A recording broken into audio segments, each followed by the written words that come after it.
Something like this. Hit it. The Roger Report live morning show, weekdays at 9 a.m. Say y'all, I was on Roger's panel a few times and I couldn't take it. The heat. I got out the kitchen. It was hot. I was sweating. I had to get out. He's Roger, and he's right. Check this out.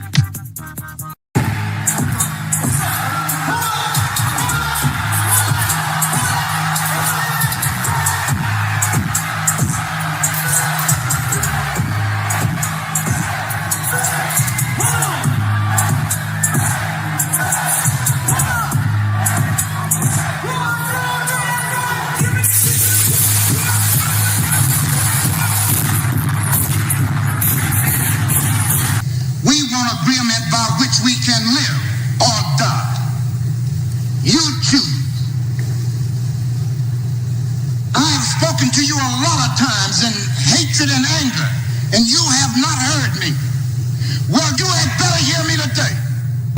If you won't listen to me when I make an appeal for the Negroes because you have no concern for the Negroes, listen to me when I make an appeal for America. You claim you love America. Well, we love America. But you are driving us back and you are making a Samson out of us, and we are going to pull down the pillars. And then you think we have no right to ask for something? Is it too much to ask you to grant us human dignity? Should we be put down and shot to death for this request? If so, you can aim your guns. What the hell do you think we care about dying if you're going to deny us the right to live? Good morning, folks, and welcome to another edition of the Roger Report Live, the best show on social media. If you are new to the channel, go ahead and take a moment out to hit that like button, because this is where you're going to find the best content on social media, and you don't have to worry about it because you're going to have me right here to make sure that happens. And if you've already been coming to the channel for a while, then go ahead and hit that like button, because you already know what time it is. And you know that this is where you're going to get the best content on social media. It's not a mystery to you at this point. You've seen other people do it. You've seen other people do it well, but what you have not seen is anyone do it quite the way I do it. So make sure you hit that like button. And everyone, yes, everyone, take a moment out to share the content, y'all. There are so many people who need to get great content like this. And it's just a small thing you can do to help the world be a better place. And isn't that what we want at the end of the day? Don't we want the world to be a better place? Of course we do. So share the content out. Share it through your social media. Share it through word of mouth, or even text someone's phone. But do what you got to do to help spread the word. All right, folks, today we are here to talk about a very, very interesting subject. Shout out to Mr. Z himself. He challenged me to do a show with this particular, with a particular song. And, you know, I took him up on his challenge. So today we're going to talk about The Love Black Women Deserve, featuring Tank. And y'all, I just felt it had to be done. Okay. I felt it had to be done. I threw Babyface in there too, y'all, featuring Tank and Babyface. Okay, featuring Tank and Babyface, y'all. We are going to talk about The Love Black Women Deserve, featuring Tank and Babyface, y'all. But before we get into it, we're gonna we got to give credit where credit is due, y'all. Now I'm gonna say, y'all, I definitely appreciate everyone who comes to the channel and give me the views. Appreciate that big time. I appreciate everyone who makes comments after the stream. That is great as well. There's comments after the stream that you can make. I appreciate the folks who do that. All right. I appreciate everyone who hits that like button. And now I see they got some new thing called hype. So I guess if it comes up, hype me up. Okay. Gotta hype me up. I think they got a song about that. Okay. As a matter of fact, I know they do. I've heard, somebody messing around with clips of it. So Y'all hype me up, okay? Now, you know, for whatever that's supposed to get me, But shout out to the people who go above and beyond, the people who make financial contributions to the channel, because I cannot do these things the same way without these folks. So shout out to everyone, and I've told y'all time and time again, big or small, I do appreciate it all. Big or small, I do appreciate it all. So shout out to Royston Gibbs. He is the sponsor of today's stream. Shout out to Royston Gibbs. He is the sponsor of today's stream. Appreciate you, my brother. Appreciate you, my brother. Appreciate you, my brother.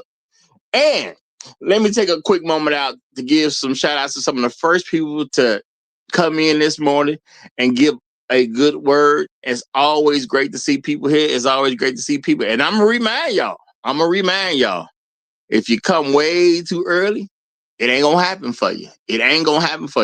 You got to come in just right. You can't be too late to let other people get the spot, but you can't be too early trying to get a jump on everybody else. So shout out to the one and only, the Highlander of today's stream. Shout out to my main man, the pitmaster himself, Chef Mike's Roundtable. He is the Highlander of today's stream. He is our pitmaster. He keeps everything in a good flow, y'all. When we get too out of pocket, the chef, you know what I'm saying? He gonna handle that business, y'all. Shout out to him and his pit crew. Appreciate y'all. Appreciate you. And Chef, getting the Highlander of today's stream. Shout out to the Righteous Teacher. Great to see you as well, my brother. Great to see you as well. We got Tunnel Runner in the house. Good to see you, my friend. Good to see you. My main man, Trail Billy, is in the building representing hashtag long live the habitual line steppers. Hashtag Negroes in the wilderness. Hashtag dignity over vagina. Hashtag Al Gore's babies. And my personal favorite, hashtag Hell Hydra. Shout out to you, my brother. Shout out to you. We got Blexit the Community in the building as well. We got him in the building as well. Glad to have you here. Glad to have you here. We got 7-9. Kali Hakate is in the building. Great to see you. Great to see you. Sarah B is here. Hey, Sarah. Glad to have you. Glad to have you. Revelator, the spirit of indifference, is in the building. Good to see you, my friend. Good to see you. Shaka Nulu is in the house. What's going on, my brother? What's going on? Inspired Truth Broadcast is in the building. Great to have you. Great to have you. We got Brother John in here. Shout out to Brother John. Ain't seen you in a while. Glad to have you back. Shout out to Boot Camp. What's going on? The pit crew is representing. J-Dub, the deputy on the grill, is here. Great to see you, brother. Great to see y'all. And we gonna get into it, y'all. Shout out to the one and only Mr. Z, who again challenging me to do something with this particular thing. And hey, it's cool because I got it. Okay. It's cool because I got it. So shout out to Mr. Z. Shout out to Mr. Z. Y'all, I'm gonna talk about some love songs that Black women clearly identify with. Now, I'm gonna tell you, as a person who loves some good music, okay, you know, I like songs. Okay, I do. I like some songs. And some songs that you hear nowadays can be very interesting. But I do think a lot of folks forget that songs, or at least they should be taught, maybe their parents just ain't teach. Man, it's all entertainment at the end of the day. This is entertainment. I don't take no song serious that ain't a spiritual song. I'm just gonna keep it real, y'all. If it ain't a spiritual song, I'm talking about something that actually is about praising God himself. I don't take no song seriously. It's just entertainment, man. It's just entertainment. But, well, for me, it's just entertainment. Because I know that is not the case with a lot of Black folks, okay? And I know the media does have a great impact on people. So I'm not going to pretend that it doesn't. Because it definitely does. Okay? For me personally, I know if you ain't singing about the glory of God, it's just entertainment. Now, unfortunately, a lot of other people don't take it that way. Okay, a lot of other folks just don't take it that way, and that's okay. I'm not saying something's wrong with them. They're being normal people at the end of the day. But we gonna talk about these songs because when you start taking stuff for entertainment purposes real, you can get some crazy messaging sometimes, some crazy messaging. All right, now let's look at this, y'all. Let's look at this. Tank, an R&B artist, y'all, an R&B artist that does some good music. Tank does some good music. Let's keep that real. Tank does some good music. All right. Tank put out a song. Okay. He put a song out. Maybe I Deserve. And this song resonated very much with Black women. Okay. It resonated very much with them. And, you know, no one should have really been surprised that it would resonate so much with Black women because this song speaks to a mentality that Black women have. Okay. It's the type of things they look for. Okay. It really is. If you think about the climate of this going on online, when you see a lot of women come out and they say little things here and there. Okay.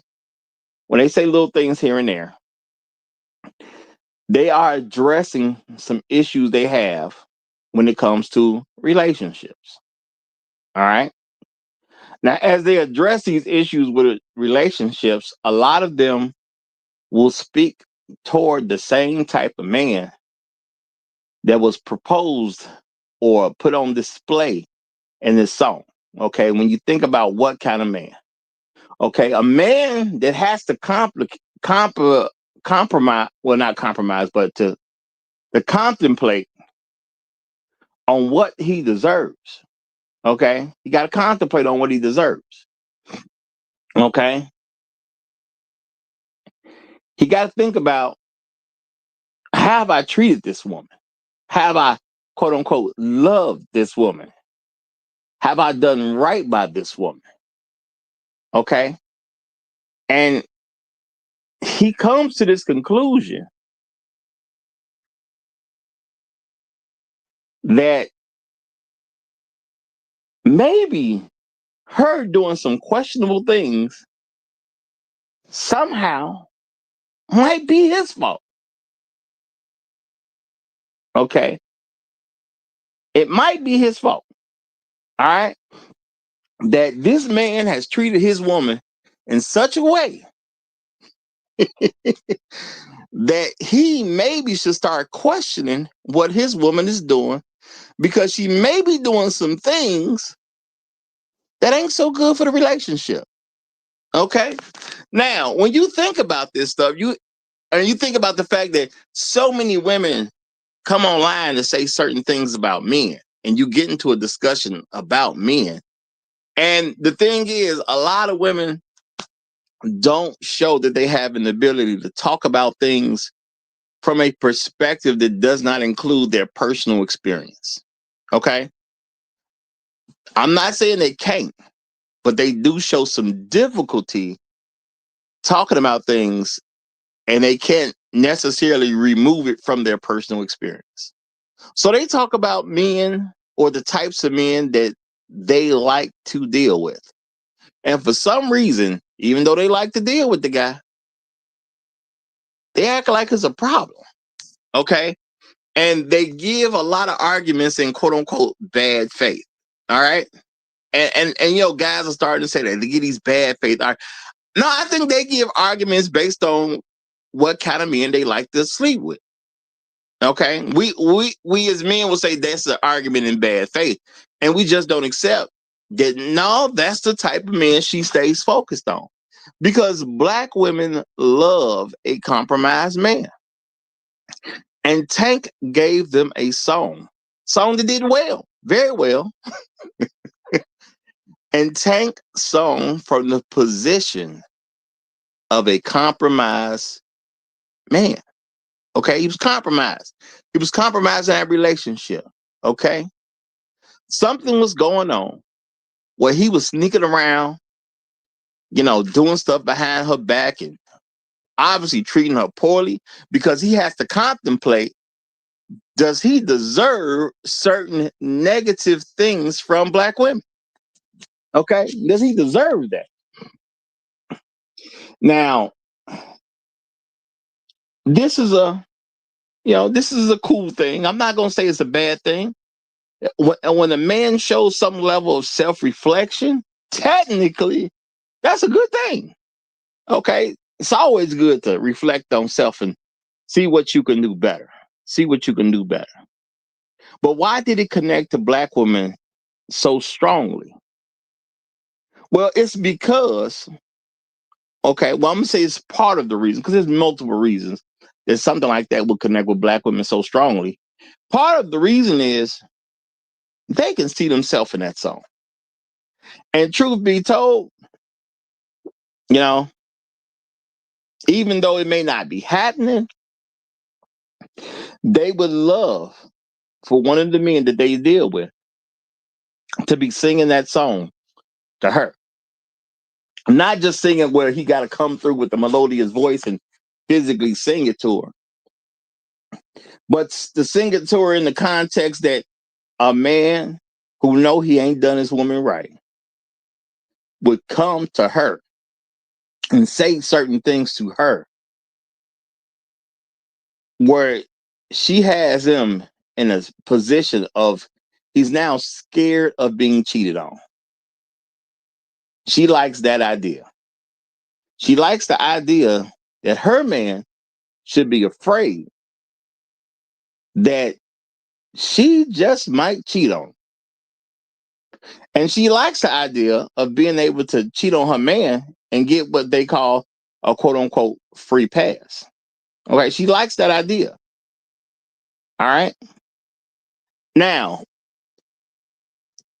when you're in a relationship with a person and it's truly about love, okay, if it's truly about love, why would you want to imagine that you can get a free pass on treating the person that you quote unquote love poorly?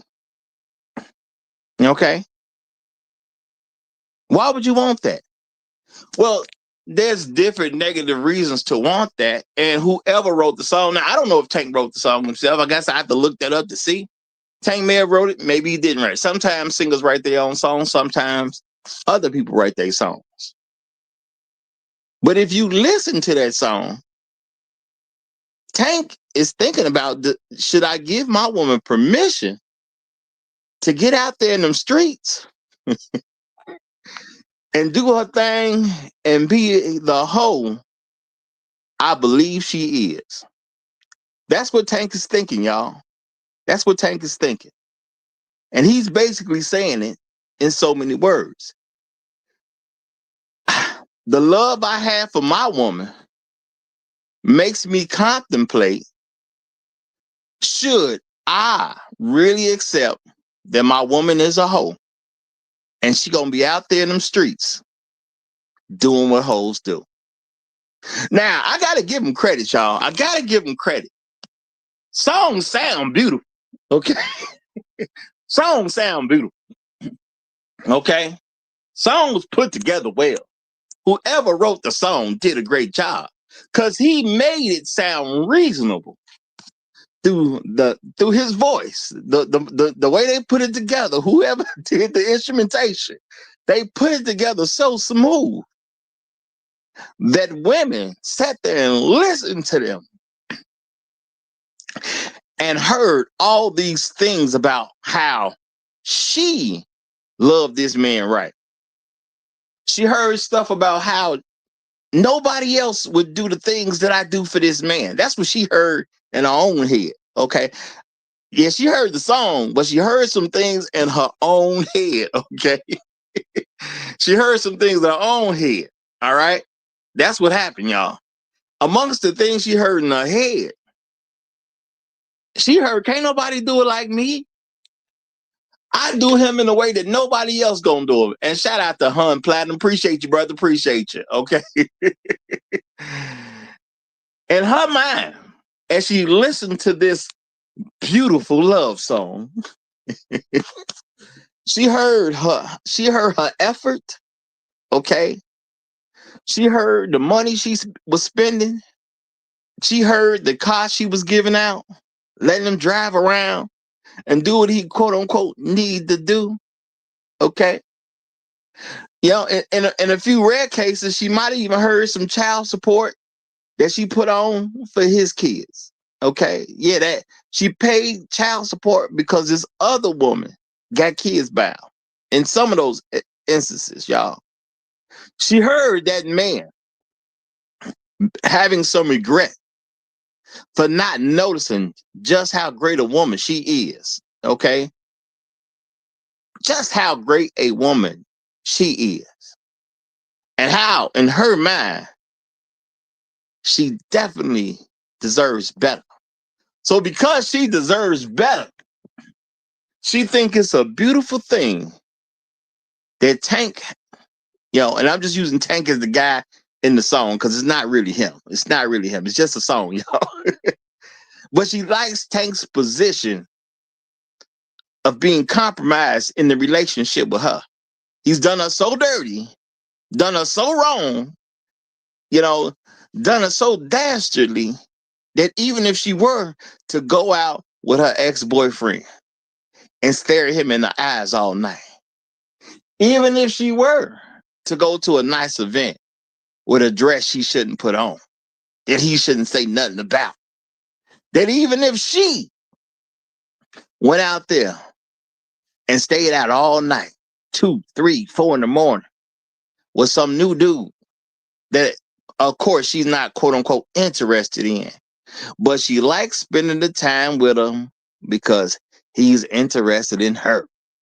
That maybe Tank, and I'm talking about just as the character, not the actual person, y'all. Tank should just be cool with it, okay? He ain't in position to say nothing about it, okay? All right, I guess I'm going to give her a name for right now. We're going to call her Lisa, y'all. We're going to call her Lisa. So Tank shouldn't say squat to Lisa, right? Because Tank done did her so wrong. Tank done did her so wrong. Y'all, it never came across in Lisa's mind what kind of woman she is. She did come across in, the mindset of the woman she believes she is. Not who she actually is, who she believes. Because there's a reason that all these different Lisas out here identify with this song in such a way. Now, for me, it's just good music. Okay? It's just a very well put together song. It's written well. The music was put around the song well, or the song was written to the music well. They did a bang up job. Yeah. But I understand music is just entertainment. If it ain't about praising God, it's just some entertainment at the end of the day. And entertainment puts all kinds of mess and stuff. Okay. But some folks take this stuff super real. It's real world to them. So for a lot of women, as Tank was singing this song, Tank was taking the place of her man. It was Tank, but in her mind, it was Tony. In her mind, it was Benjamin. In her mind, it was Terrell. In her mind, it was Tyrone. Okay. In her mind, it was Quantavious. All right. And Quantavious was talking to her, y'all. Quantavious was talking her through the lyrics that Tank was singing. All right. And even though she heard it on the radio, okay, she was listening to her favorite station. If you was in Chicago, might have been, could be Power 92. It could be WGCI. But in her mind, Quantavious was on the airwaves. And Quantavious was telling her, baby, let me let you know what I've been thinking. All right. I ain't always done right by you, but you done stuck by my side. All right? I ain't been a good man to you, but you've been a great woman to me. All right? You was handling business when I ain't have no business. Without you, I wouldn't have made it through. Okay? Without you, I wouldn't have made it through. All right?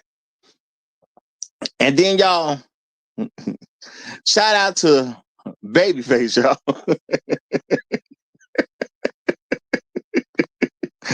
Shout out to Babyface, because she was already prepped, y'all. She threw on the cut from time to time. She heard Babyface come on. Now she may ain't grow up when Babyface first put it out, but they hear these songs, y'all, and they gravitate toward these songs. But them women who heard Babyface when it came out, what Babyface say? He say, as soon as I get home. Okay. I'm telling y'all, Babyface put it on black women like Ghost, y'all. Ghost from Power. Now, I haven't watched a whole lot of Power, y'all. I know it's a good show. I just haven't watched a whole lot of Power, but I did see some of that first season, and it had nothing to do with the show Power. Okay, I didn't have the thing that it came on. I started watching it at a friend's house, and I watched a few of the first episodes of the first season. Fantastic show. You know what I'm saying? I just never did nothing with it. But it was a great show, and I know a lot of women. They was attracted to that man Ghost, or that character Ghost, even though Ghost wasn't real. Okay, Babyface made a type of ghost for black women, y'all. He made a type of ghost. Now, don't get it twisted. Now, I'm not saying it ain't some guys out here trying to pull that Babyface move, y'all. Cause what he say, baby, he ain't loving you right. He ain't loving you right. Let me tell you what I would do if I had your permission to love on you. Okay, let me tell you what I would do if I just had your permission to love on you. Okay? As soon, as I get home from work, y'all, as soon as, not second, not third, not fourth, not fifth, you're going to be the first thing on my mind. Okay? I'm talking about as soon as I get home from work. Okay? He ain't said nothing about taking off no uniform. Okay? He ain't said nothing about checking no calls. Okay? He ain't said nothing about going grocery shopping. Y'all. That man said as soon as I get home from work. Okay? Which tells you what? It's not an issue about going to work, baby. When he gonna go to work, because he said, baby, I pay your rent. Okay? I will pay your rent. Don't worry about me. Don't worry about me. Okay? Whatever you need, I got you. And I'm not gonna do it with hesitation. I'm not gonna do it with hesitation. I'm going full blast. Full blast. Because I see you and I need you. Now, you belong to somebody else. I know you belong to somebody else. But I'm telling you, if you would just let me be with you. Okay, now this is full blast. I know you a hoe. And I'm telling you that I know you a hoe to your face. But even though you a hoe, I want you. Okay? I want you. Because you a hoe. All right? And maybe you do got a man. Maybe he trying. I don't know. But that man ain't gonna love you the way I do. Because I love me some hoes. Okay? I love me some hoes. Now, throughout the song, they never click into the fact that Babyface is coming at a hoe. Babyface is telling that hoe everything she wants to hear. Now, some of y'all might say, hey, what you mean? Why you got to say that? No. Let's keep it all the way funky, as Black Uru would say, y'all. Let's keep it all the way funky. He was talking to a hoe. He told that hoe, your man ain't gonna do it like I do it. That's what you tell a hoe. Okay? Look, I know you trash, and you know you trash. You may got that other brother fool right now. You might be his quote unquote woman, but we both know you a hoe. And what you need to do is take a hoe's opportunity to get on something that your man ain't doing. He ain't doing it right. Okay? You might like him, but he ain't doing it right. Okay? What you need to do is holler at me. Okay? Holler at me. Cause you are a hoe. But the thing is, you're not my hoe. So let me tell you all these imaginary things that I might do for my hoe. Okay? Like I might come straight home after work because I got me a hoe. I'm going to buy you this and I'm going to buy you that because I got me a hoe. Okay? You ain't got to worry about nothing. I'm going to pay your rent, girl, because you're going to be my hoe. Now, this is the thing, y'all. Was Babyface smooth with it? Sure he was. Did he write the song? More than likely. The man's one of the best songwriters out there. Okay? He one of the best songwriters out there. He probably wrote the song. I'm sure he did. But he said, look, you a nice looking hoe and you need to be my hoe. And here go a bunch of dreams I'm selling. So you can get away from what you got, or at least dip out to the side so you could be my hoe and enjoy some of these promises. Okay? The ideal of these promises. I'm not going to necessarily make any of them come true. But I want you to know that somewhere in the back of your mind, as I'm getting all this dick in you, and you cheating on your man, or you break up with your man for me, that somewhere way, way, way deep down, there is a chance that I might do some of this nonsense I'm telling you. And y'all,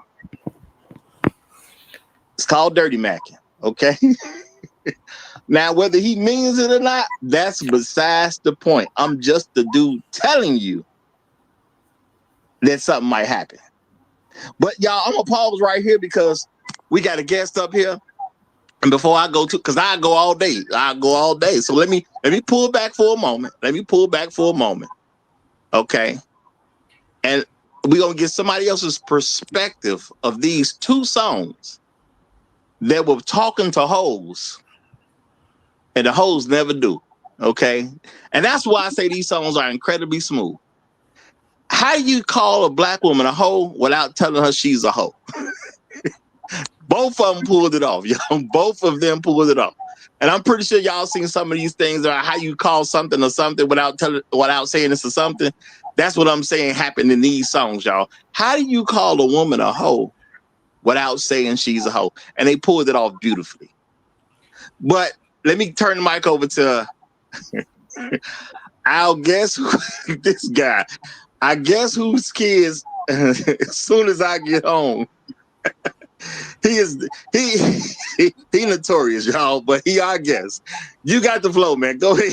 What kind of name is that, man? Brother Roger. That's dirty, man. That's dirty. well, I mean, they wouldn't let me put it as soon as I get home from work, but I wanted to put I'll wash the clothes and I'll get 2 kids as soon as I get home from work. But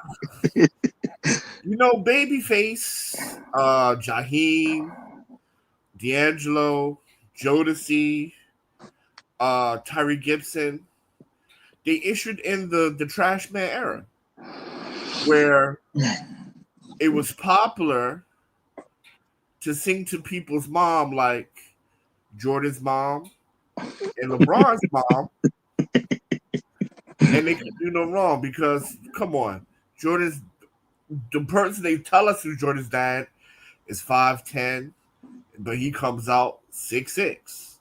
right? LeBron's mom was getting nice in the Eastern Conference Finals with a teammate, right? And both these women were doing the New Jack Swing era. Boys the Myth, another Dirty Macker, right? And see, this is why we have the kind of what we have now, right? Because we venerated and put on the pedestal the hoe and for Dirty Mackin.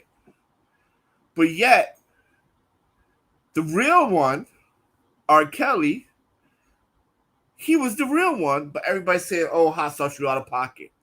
Because Babyface was Dirty Mackin just for a little bit of attention.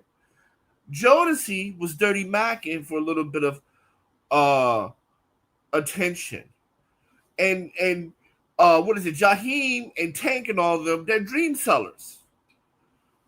But R. Kelly was peeing on these women. So if you go to Dirty Mac, to get on your urination game, cool.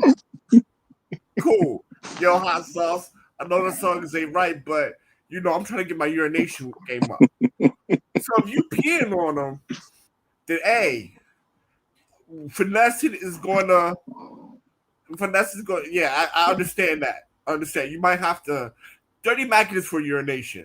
So if you ain't urinating on these hoes, shame on you, and I'm gonna pass the mic on that. So that's why y'all want to call these other guys simps or whatever, but leave R. Kelly name out of it because he was getting his urination game on. So I'll leave it there. All I'm gonna say, I gotta go to church. This is the truth. The church ain't nothing but the truth. Yeah, he's responding to Password OG comment. Password OG said, "Go to church, Hot Sauce." That's one heck of an open statement. That's all I'm gonna say, y'all. That's one heck of an opening statement. Now, I'm gonna say this, y'all. Okay, look, this is about some particular songs, y'all, because people done wrote some good love songs and people have wrote some other songs, but I do want people to make a realization. A lot of men who've written music, because I think I'm gonna assume that Tank wrote his song. I'll probably check into it, but I'm assuming that Tank wrote the song because he's a songwriter as well. So it's a very good chance that he wrote the song. And I'm pretty sure Babyface wrote his song. We talking about one of the most prolific songwriters in music history. There's only a few names that can really, if you want to say top Babyface or be in the same circle with him. And Stevie Wonder per se, or Smokey Robinson, so on and so forth. But you can be a very prolific songwriter. And one thing that happens in music, okay, is men have written songs so they can get airplay. You get the airplay, you get the publishing money. You get to be able to sell out concerts and things like that. So you want to do some stuff that's going to pull women in. And one thing that people have to understand is when you write a quote unquote love song, not that either one of these songs is really about love, but you write a song that's going to make black women, say, hey, I can see me in there. And truth be told, a lot of folks follow black music. So if you can get a song out there that black women going to follow, you can get a lot of other people too. You can get a lot of other people if black women would gravitate toward that song. And the thing is, black women never had a problem with these songs because they identify with the women involved in these songs. They very much identify with these women. Roger, and they want to be these women.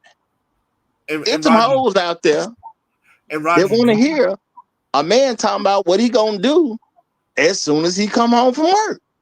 And Roger, did you know that 80% of all music, 80% of all artists between the late 80s to the 90s all wrote songs about cheating women?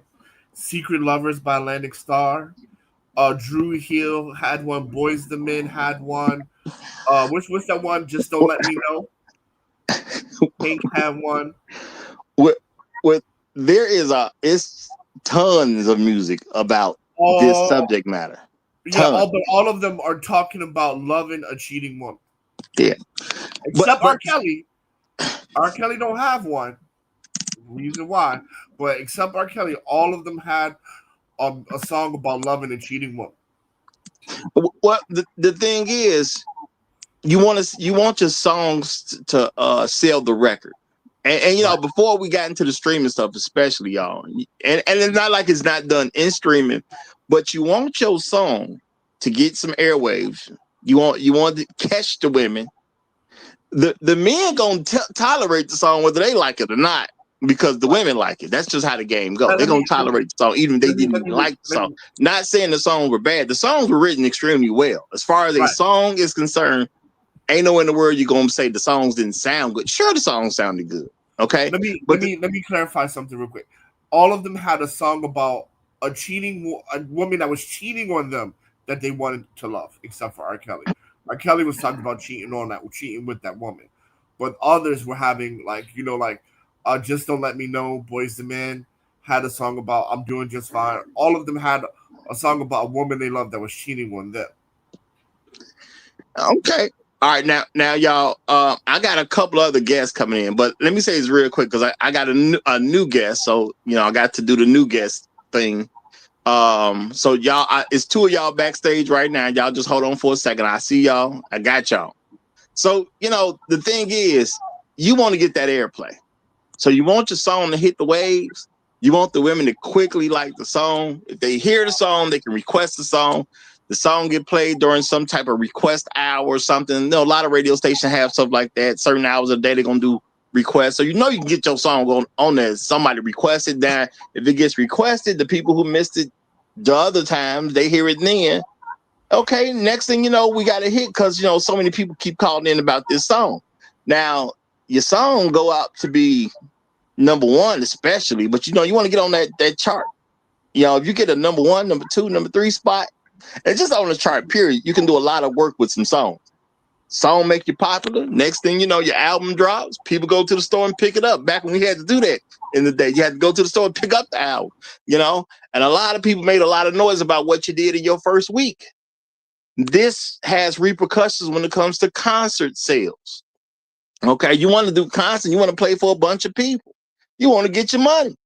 Well, that's why you love music, you love songwriting, you love singing if you were a singer, but you want to get some money too because you're doing what you love and you want to get paid. And the other singers getting paid, so you want to get paid too. Totally understandable. So you write you a song that's going to be good. You write you a song that's going to be good for Black women. So they will keep you at the top of the charts. Never know. Maybe you get 18 weeks on top of the charts. Didn't happen all the time, but you never know. You want your chance to shine. And you got to tell them something that they gonna feel. So when you think about Tank singing to his hoe about what he deserves, when you think about Babyface, dirty macking, trying to get that hoe, these hoes wasn't even mad they was called hoes. They ain't even hear the hoe. They didn't even hear the hoe. So excellent songwriting ability. They never heard themselves being called hoes, even though they identify with being a hoe. Because you got to think about it, y'all. What woman does the things that are said in these songs? The hoes do this. The hoes do this. But like I said, I got some new guests, so I want to get them involved. Okay. One guest dropped back. Hopefully he'll come back. But we got someone here for the first time. Looks like he goes by Black Man, it seems. So it's gonna be his first time here, y'all. So I'm gonna say welcome to the show. I'm gonna bring him up. I'm gonna give them the mic. Inspired Truth is also here. So Inspired Truth, you will have the floor right after hashtag Black Man. That's the name, y'all. Hashtag Black Man. Hashtag Black Man, you got the floor. Go right ahead with an opening statement. Hey, peace. What's going on? Thanks for having me. I just wanted to say, yeah, I mean, catering to black women, in the music business, and especially for R&B, song creators. I mean, that's what they do. So, shouldn't be any big surprise. I mean, it's about the market. Black women, uh, go to the shows, support, sales, everything. So, I mean, it just makes sense, if anything. And if you're taking it back to old school type music, I mean, old school was always the best. I mean, most heartfelt. And so, if you can create things like that, I mean, I mean, people usually like it. So it's a welcome thing. Okay. And shout out to Chef Mike's Roundtable. He said at the Roger for Live, don't forget the hashtag troll tax. Okay. Y'all be careful because Chef out there with he Chef is watching. I'm just gonna say that, y'all. Chef is watching, y'all. Okay. Yep, he's out there. He's out there like a bronze mom looking for new meat. Okay. But it seemed like he here for the right thing, at least for the moment. Now we also got Inspired Truth as well, and we got Santana in the back as well. So I'm gonna let these guys have the mic. Inspired Truth, you got it first, and then we got Santana right after you. All right. First off, am I coming in loud and clear? Yes, sir. We hear you fine. Excellent, excellent. I hope all you brothers and sisters out there having a great day. Like whoever's in the chat, shout out to you, Raj, as well as the host. So, thing that I want to kind of hit like real heavy is how insidious it is that these things went out there with repetition. Like when you go and you put out like a hit song out there, it's getting a whole bunch of spins. So people are hearing it over and over and over again. It's the repetition of some of the negative stereotypes dirtying up our image. And so we have the negative stereotypes dirtying up the black male image, and that ends up being used and as an excuse for like all the kind of like dirty activities. Like so women can do like the whole I do what I want and get into a whole lot of negative consequences of negative liberty, and then toss that on us as well. Like so you have all of the dirty stuff that they'll do and then say, okay, well, hey, black men are doing it too, or doing XYZ thing, and the consequences for what they do ends up being negative, so then they blame that on us too. It's a whole system, not like an individual, hey, this particular fact thing is counterfactual, so let's go ahead and let's prove something about that, go to the statistics. It's a game of whack-a-mole when it's really all about like the system as a whole, the the bigger, broader portion of America has a vested interest in kind of depleting our image. And sadly, a lot of women jump on that too, so they can just do what they want to do with, and then just pass the buck on to us. Well, when Okay. you look at Hold fast, real quick, y'all. Let me say this because for the newer guests, y'all, just so y'all know, we make sure that we do stuff in a respectful manner. Santana's been here before, so what you should be aware, y'all. I try to give people 2-minute opening statements where y'all can say what you want to say, but make sure you are respectful in the show. We ain't gonna have no arguing. We ain't gonna have people getting out of pocket. My show comes with a certain level of class. Just be classy is what I'm telling you. Be classy. Don't have us get you out of here. If Chef takes your soup, that means you're not welcome to eat no more that day. So that means you're gonna immediately be kicked off the panel. So be very conscious of that. And it ain't just Chef, y'all. We got a couple other people as our pit crew, and they gonna keep stuff in order. So when people get out of pocket, you will be snatched up out of here, y'all. And as the host, I gave them those powers for a reason. I don't question nothing they do. Okay, so shout out to the pit crew, Chef Mike's Roundtable.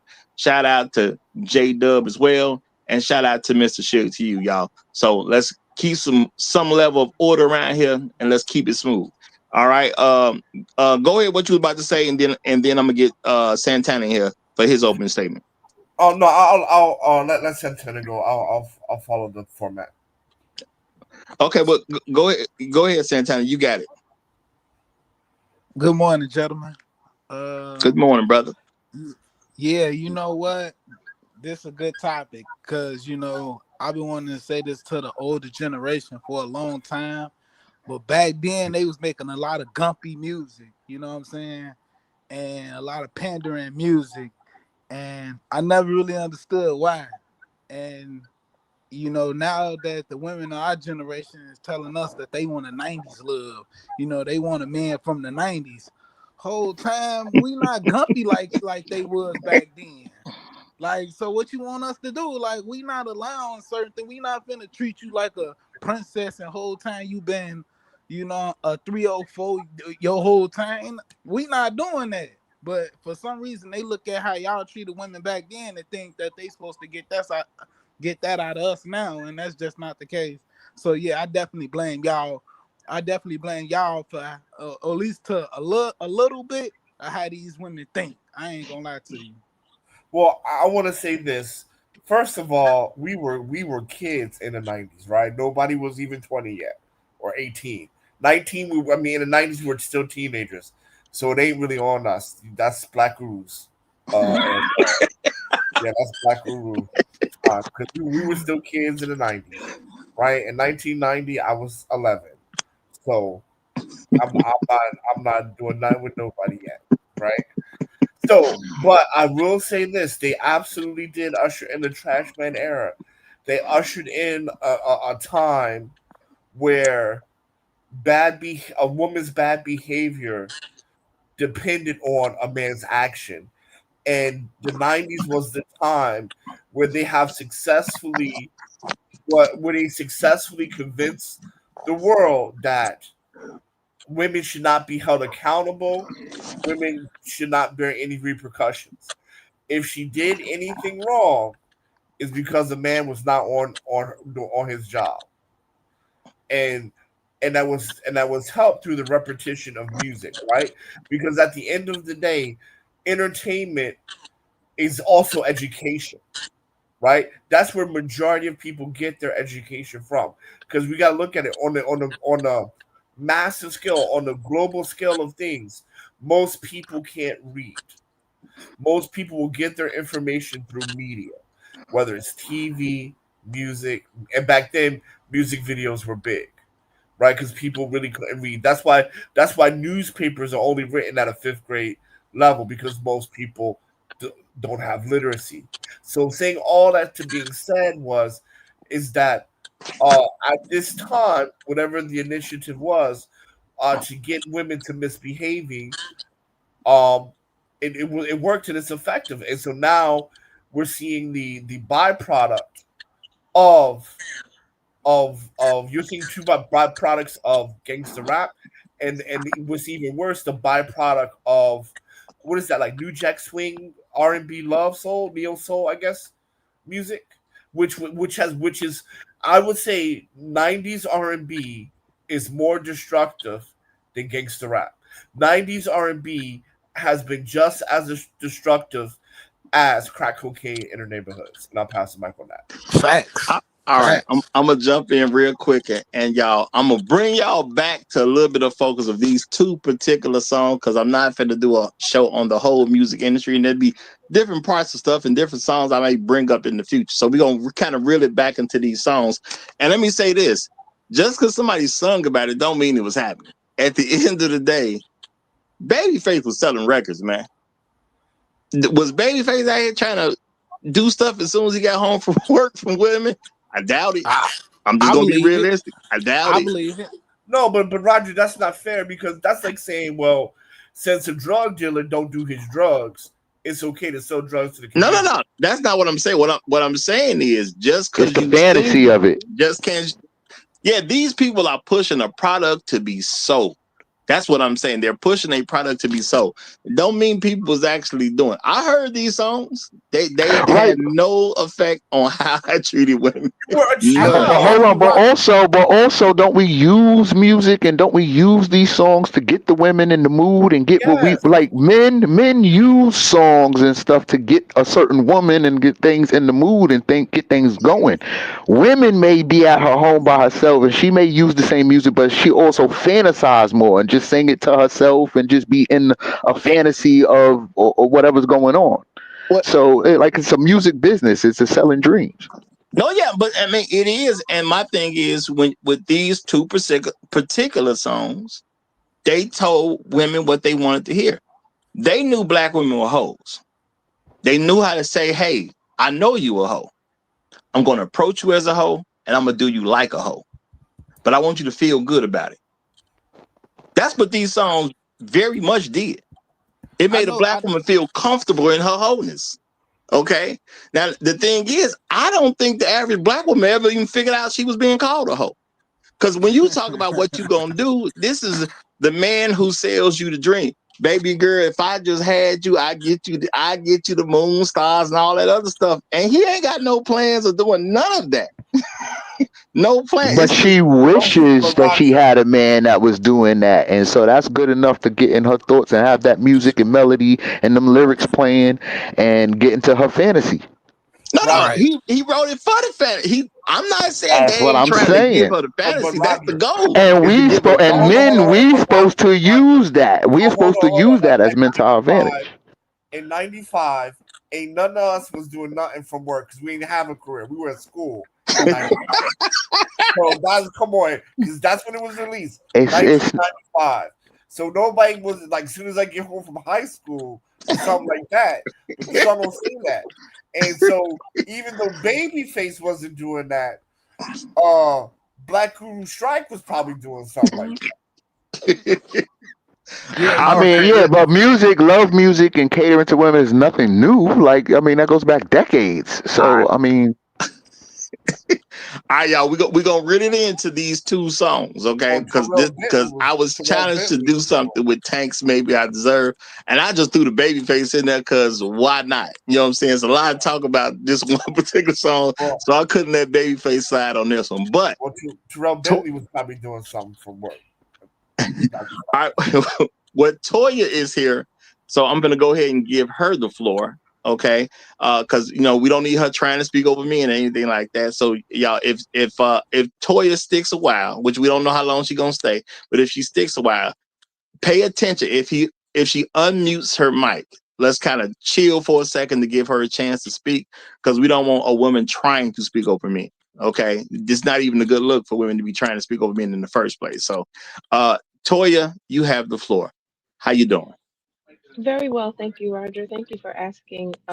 I hope you're well too. And you know, I would never. I just won't do it. I won't try to speak over men. When men are speaking, y'all have the floor. I can wait. Um, I just wanted to echo uh, Swim Champ Hot Sauce's sentiments about the danger associated with these songs. I would even go a step further and say it's decimating because we're still dealing with the effects of songs that are 20 years old.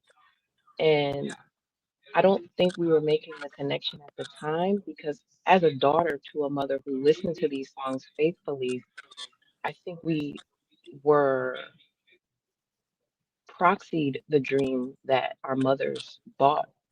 And instead of looking at the reality, we just kept spinning the songs. And here now we have a situation where our women are really unruly and unwilling to even listen to the reality of things because they're so caught up in the dream. And the ego has now driven us to a place where we think the dream is reality. So, I mean, decimation is the word that comes to mind for me because there's no turning back. There's no course correction for this large contingency of the quote unquote black community.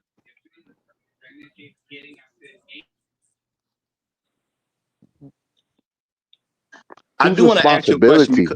because you are a woman, and you say like your mom would listen to these type of songs. So when you hear the song, maybe I deserve, or if you hear the song, soon as I get home.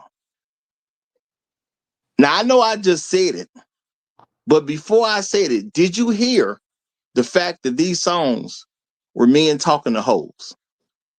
Did you hear that anywhere, Toya? No, I didn't. But when you say it, it makes sense. I can't dispute what makes Can, sense. can I ask that question? Sure, I go just ahead. want to. I just wanted to know. I just wanted to know what type of effect did that music from the '90s have an effect on black women? That the music plus the movies too. What type of effect did that have on black women? Well, like I just said a moment ago, I think it contributed largely to this inflated sense of ego that merely by our existence, we are deserving of a lot of the things that these songs sing. Um, it omits the necessity for women to do womanly work. It tells us that we are merely deserving of this treatment, this romanticizing of love and relationship without actually toiling. And those of us who've been in relationships know that that simply isn't the case, and it doesn't matter who you're with. There's some equal work that has to be done on both sides in order for the relationship to really get off the ground.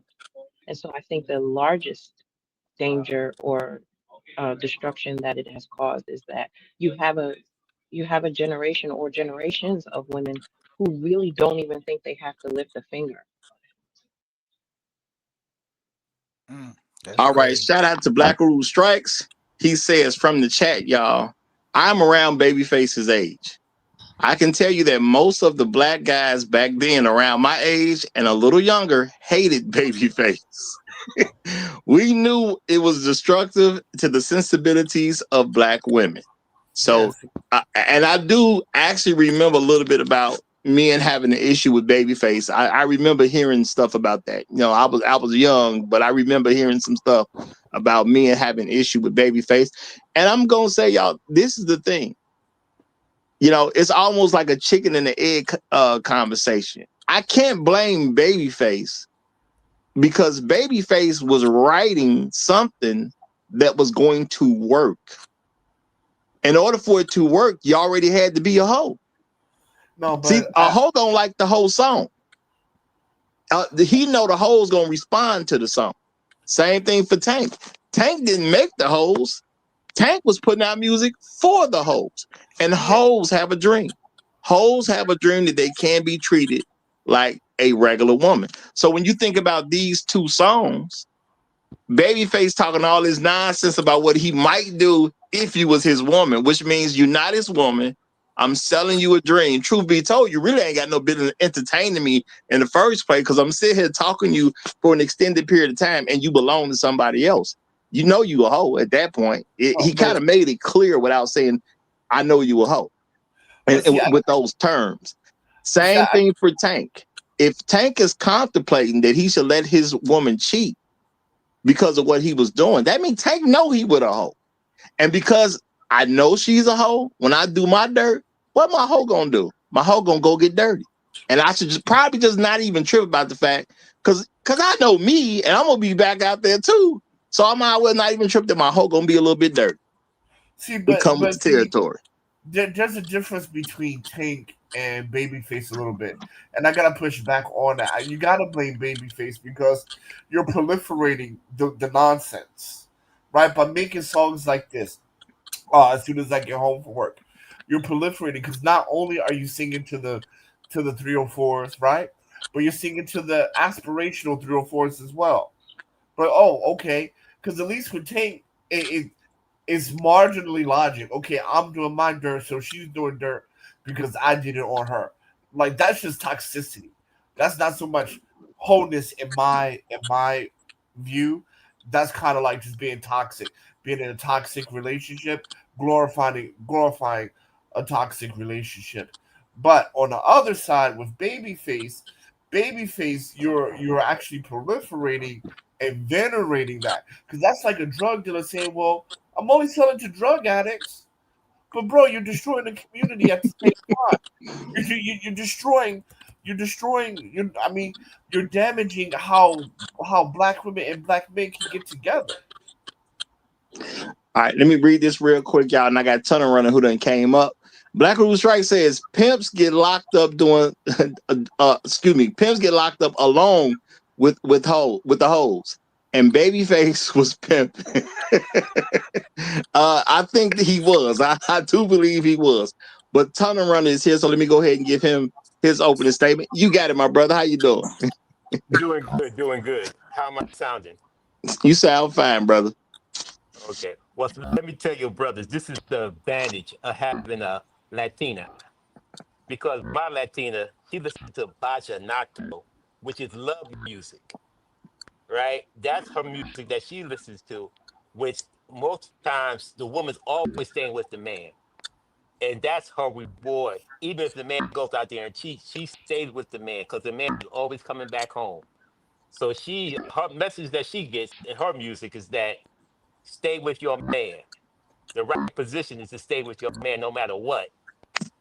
So some of these songs she would never hear or know about. So she doesn't get that independent, all that other stuff is not where she's coming from. That's a beautiful thing. Sound like a good woman to me. Y'all, and Chef Mike is giving a warning, y'all. There'll be no more shots taken at Black Rule today. The next one, soup is getting snatched, y'all. So Man, y'all leave Black Rule alone. Roger, there was no shots taken. That he is the same age as Babyface. He even admitted that no shots was taken at Black Rule. I don't know about that. Some of you said earlier, I can definitely see taking it as a shot. But we're gonna move. Roger, Go ahead. one more thing. Key Sweat, right? You all know Key Sweat, begging ass. Begging Key Sweat. Went down to Medellin and came back and told these sisters, "Wait a minute, y'all ain't right. Y'all all begging for money. I prefer myself. He prefers himself going to Medellin where he can just be a regular person and he can get some love. All these girls that he was supposed to be begging for, begging at and stuff, and they still screaming for him. He's like, nah, he's seen a different way. Hey, keep too old for that nonsense, man. Keep say, man, I ain't got time for this no more. This ain't my young days, man. I ain't got time to be doing this no more. I got to get something real, something right. And I don't blame him. You know what I'm saying? He got some money stacked up. I don't blame him at all. He got to do what he got to do. You know, shout out to Passport OG who say Black Uru dodging bullets like Neo. but y'all, when it comes to these, you know, like I said, I'm gonna bring it to these two particular songs because it was really supposed to be about this one song, but I just couldn't let Babyface slide doing this particular episode. You know, my thing is, what's the song really saying to a woman? And to me, the song is really saying, look, baby, you a hoe. And I'm giving you the music that a hoe wants. That's what I hear in the music. I am not saying these songs aren't good. They're not. I listen to, you know, a bunch of music. I understand music is entertainment for the most part. Don't take it seriously. You know, I think a lot of what y'all are saying it just kind of indicates that a lot of parents were not that great of parents because the girls took this as something real and something to aspire to. And that means you haven't had the conversation you need to have with your child. If your child is hearing stuff like this and taking it for anything other than a joke, you probably didn't talk to him the way you needed to. See, my parents let me know this stuff fake out here at the end of the day. Okay, again, y'all, the only thing I'm gonna say is real is some song actually praising God himself. If it ain't got nothing to do with that, everything a joke to me. I listen to music, but it's all a joke. Can I ask you a question on that? Sure. Do you think that the music was more entertaining or more influence on certain women? Well, the thing is, I can't remove anybody's excuse to not raise their children right. So the thing is, if the music can impact your child and your child don't know this stuff is retarded and it's just something for fun, then I mean, I don't know what kind of parenting you were doing because I watch TV and I see people get killed. I don't think that's real. I go to a movie, I see people getting conspiracies going on and, you know, people getting kidnapped and all that stuff. I don't want to go kidnap nobody. This is all fun stuff, quote unquote. It's not real world at all. So when you listen to music and you don't have an understanding that this is just entertainment, it's not real. Don't take it as a real thing. You kind of being slow. And I'm not saying this to insult anybody. I'm just saying what's real. You're being slow. But I do say all the I time. disagree. I disagree, Roger. Well, I No, say all the I time, disagree, Roger. stupidity is a choice. no, but He thinks it listen, has a major influence on the women, and I think Toya yeah, alluded to that I'm through her not Yeah, that's mother's what saying I it was question. just doesn't. saying. I'm Rich, not saying it doesn't. But that don't mean everybody was trained in certain ways when they was children. I think you kind of slow to buy into some of the messaging of this music. I hear music about killing folks. I don't want to go kill nobody just because I heard somebody play a record. You know what I'm saying? Like, it's no, When entertainment. when I, yeah, but those things are kind of extreme, right? But we talk about like the subtle influence and things like that. Music does subtly influence people. Like Exactly. you can I, even read it. You can even read it in the Bible where David would sing the psalm to soothe the demons to cast them out, right? Like yeah, it's actually in scripture how songs can actually how songs have power. And so, yeah, do songs make you want to kill people? No, but those are extreme things. But songs do have influence, right? Like I, Negro spirituals Exactly. and singing at the lawn during Jim Crow time, right? That had d- influence on people. do y'all hear me arguing that music No. doesn't have influence? I'm not right, saying it does. we know what music I'm not does. saying you are. I'm not saying you are. But what I am saying though, what I am saying though, even if you have the best parents, especially, and I'm not saying this to get into another new argument, but especially in the '90s and early 2000s, right when R&B and hip hop was in its golden era, right? Some of the best artists to ever live at that time, right? Of course, it's going to have some influence, regardless of how well you parent. It's going to have some influence. And I'm not gonna go down that road to have an argument about it, but I'm gonna say this, y'all. I listened to Maybe I Deserve. I listened to Soon as I get home, both of them last night and this morning, listening to every word. It told me the same message it told me a long time ago. I But mean, this is talking to the Rod, hoes. Rod, you hear it in hoology, like you hear music and like you hearing it, and it's like it's speaking directly to hoes, but it's like it's speaking more to females and how they Yeah, feel and what they would want to hear, and a fantasy and something that they would want to live and because I think a lot of experience. women. in '95 Well, we didn't know it was for hoes. Like, come on, in '95 we didn't know I that. wouldn't. I'm not. I don't think like that. Raj thinks like that. no, guys, no. I want to get Mrs. E in because Mrs. E then came up. I'm not saying that the music didn't have its influence. I totally agree with that. All I'm saying is you gotta understand that the stuff is just ridiculous forms of entertainment, and you put extreme stuff in entertainment because it's funny or it's gonna be light, it's gonna be shocking. There's all type of stuff you put in to get a certain reaction so the record can sell.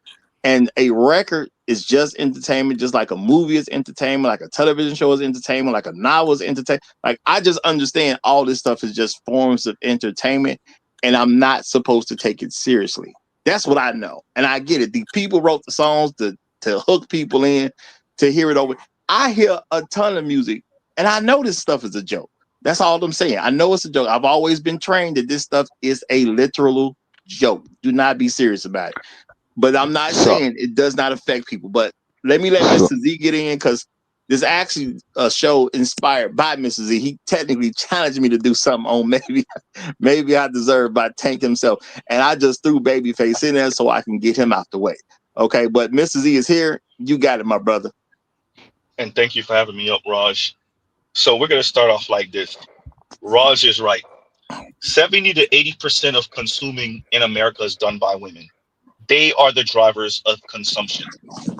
Knowing that most women don't know it, but knowing that you would think they would safeguard themselves from essentially all white men in executive offices in LA, in New York, in Miami, in Chicago, in Houston, in Atlanta, from selling them BS. But in actuality, they love it.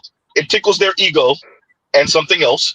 And so they buy into it. That would include the music, right? So let's get to Maybe I Deserve. Released in 2001. Yes, the producer and the writer is Tank from the album Force of Nature.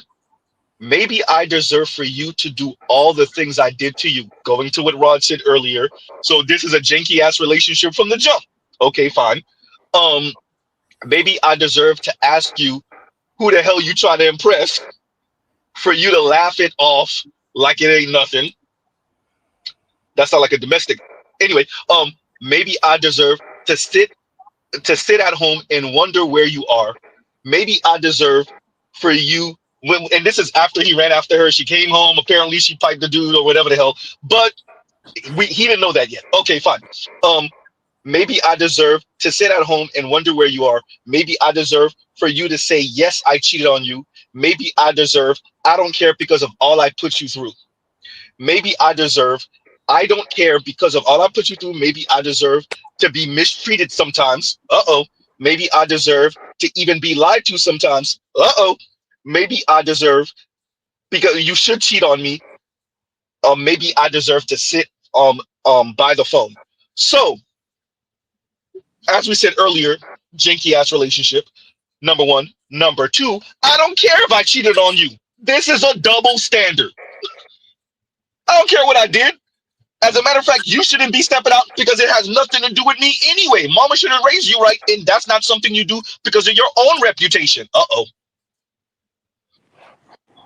Right? The beauty of Right. Maybe I Deserve is that it does tickle the ego, the emotions of women. This is I Ain't Gonna Cry, Mary J. Blige all over again. As Rod said, this is I'll Pay Your Rent, goddamn Babyface all over again. As soon as I get home from work, Babyface all over again.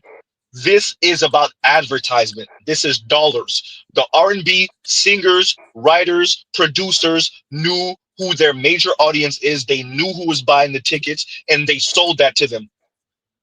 They sold them the dream, the lifestyle. And it's not just the R&B singers. Everyone from Juvenile, Back That Ass Up, to Babyface. As soon as I get home from work, everyone, most of us, selling to the women because they make up 70 to 80% of consumers. That is I why totally agree. That's why Gillette gambled with shavers, which are for men, but they sold toxic, quote unquote, toxic masculinity crap because they knew that your wife was the one buying the goddamn razor. What Tank did here was genius. This is over 20 years ago. We're still battling this weird moral high ground that women believe they have, particularly black women believe they have, because a lot of R&B singers, a lot of talking heads, pundits, quote unquote elders, olders, were selling them on no, nothing's wrong with you. No, no, no, no. It's all him. And if you ever do anything wrong, which you don't ever do, it's because he did first. You're meeting women in their 50s, 60s that still buy into the narrative that they are infallible in relationship to men, in relationship with men. And what Tank did was sell them that back. Hegelian dialectic: problem, reaction, solution. I create the problem to sell you the product that I wanted to sell you in the first place that you might not have went along with if I didn't sell you the problem in the first place. Somebody's background. Am I the only one that hear that? Okay, it might be me in the headphones. But okay. Yeah, so I'll pause right there and thank you for letting me get my diatribe off, Raj. And yeah, thank you. Hey, appreciate you, brother. Appreciate you. Now, I do want to say that, there is some real world things to this. A song like Maybe I Deserve is like I said, beautifully written, well put together. You can call a woman a hoe without calling her a hoe, but without using the word hoe. The reason it's accepted because what black women hoes. Okay? And the ones that ain't hoes yet want to be hoes. So they like songs like this. As soon as I get home, hoes want some man to approach them and say, I'm gonna make all your problems go away. All you got to do is let me get in them drawers. And we talk as men, we've heard plenty of men talking about selling dreams before. We've heard plenty of women talking about men selling dreams, lying to them about this and lying to them about that. The songs are good for them because it's who they are. Now, I get y'all saying maybe it has some influence here or there. You are who you are at the end of the day. If you like something to a certain level, and the reason it grabs Raj, your give me a mind, second, grabs Raj. your man, that's Real you. quick. Real quick. Hashtag black. If you don't mind muting real quick, let me see if it's you that have the weird background, because we were all muted except for you. Yeah, it is you. Okay, yeah, bros. I don't know what's going on with your mic, but goddamn. Go ahead, Raj. Yeah, bro, you gotta have to mute up when you're not speaking. Okay, go ahead, Raj. Okay.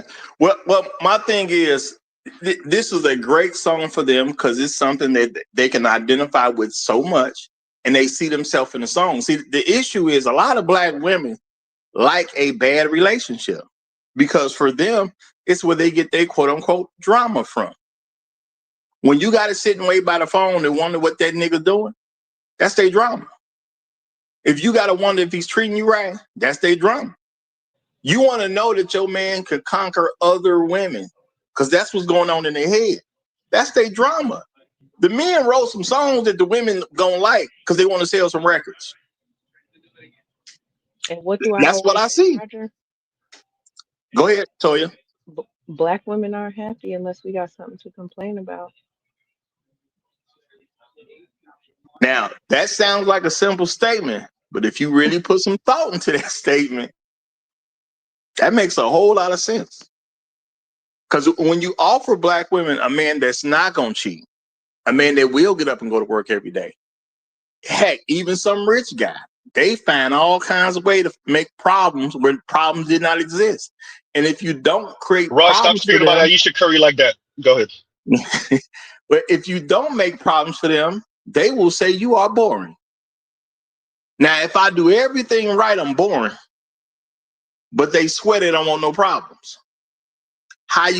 Those two things cannot make sense together. Just is what it is. So is the music making them hoes, or is the music just speaking to the hoe in them? Because I think it's just speaking to the hoe in them.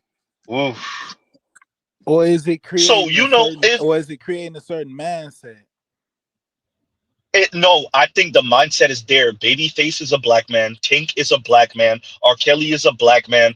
All of these people grew up around black people. They know who the ladies are. They know, and they wrote the songs right to their ass. Right? Right. I So I'm know saying what your that is it proclivities creating a are. certain mindset? No, R. Kelly, I'm saying R. no. Kelly I'm never, saying it's R. capitalizing Kelly on the never did that. mindset that already exists. R. Kelly songs are different. He never dirty Mac, so he's a No, little no, no, no. different. I'm not saying that. No, I'm mentioning all the R&B. These. I'm mentioning particular writers, right, and producers to say they grew up around black people. They grew up in the black community, and they're writing to what they already saw. They already knew the women was on this type of time, right? And you're right about R. Kelly not having a slightly different song set, right? But with that, even when because remember R. Kelly wrote Get Out by what's that, Changing Faces? He wrote that song. So still, and you can hear his fingerprints all over that But song. And go ahead. the reason why R. Kelly gets a pass because he was on that urination game. So you might have to need to do a little bit more to be on that. So he gonna No, get that. but there's something everybody else I agree with you. But ain't that's like not. when you do a woman wrong and she bring up all of the other things that you did, and I'm not sure if this happened in everybody's relationship, but I remember men. I'm not gonna put everybody into it. I'm gonna just say because I've heard women say, yeah, like when they get cheated on, then they cheat back. They bring up all of the things that you did. She wanted to do it anyway. That's kind of It's what not the the same tank. That's thing. the tank. That I'm saying that's the tank song because they gonna look at it like you deserve all of this. Yeah, but that's what he's writing to. Yeah. With that, the women wanted to do that anyway, and the only reason, more than likely, she's just telling you she's been on that type of time. Think about the whole song. I did real quick, Rose. Think about the whole song. I Deserve. He called her at 1 o'clock in the morning. She's on the phone with him at 1 o'clock in the morning. This is an old, what college or high school friend. He's coming into town. Tank is like, who you trying to look sexy for? The whole song tells you what it is. She been plotting this. She didn't need justification. She wanted to do it anyway. Right? So go ahead. I'm sorry, Raj. Go ahead. Not to mention, women like cheaters because it makes them more comfortable in case they get caught. What a lot of men do foolishly, we think she cheating because I cheated. No, she was already cheating. When the thing is, if it come out, what you gonna say to her? Because you doing it too. Because most men are gonna be more sloppy about their cheating than women gonna be. That is true. Cheaters like cheaters, man. That is true. And women, we all know. But if you calling this your woman, you holding her to a we all standard. know that women cheat way more than men. We all know that, right? So at the end of the day, right, when she's out here doing, we do. When we out here, when she's doing her thing, women cheat way more than men. That's why 30% of niggas don't even know who kid it is. So when she's out here doing her thing, like the song said, right? Like it gives her, like, you know what I mean? Like so here's the thing, right? One thing black women don't like is to look bad. They don't like to look bad in public. So if you this good dude, you never cheated, whatever, it's gonna make her look bad. But if you cheat, then she can always rely back on that. Well, I cheated because he cheated. When actually she cheated 15 times before you cheated that once. And Did you know that though? But did you know that? Did you know that she cheated? Brother, it's real simple. Women like cheaters because they want a man that's desirable.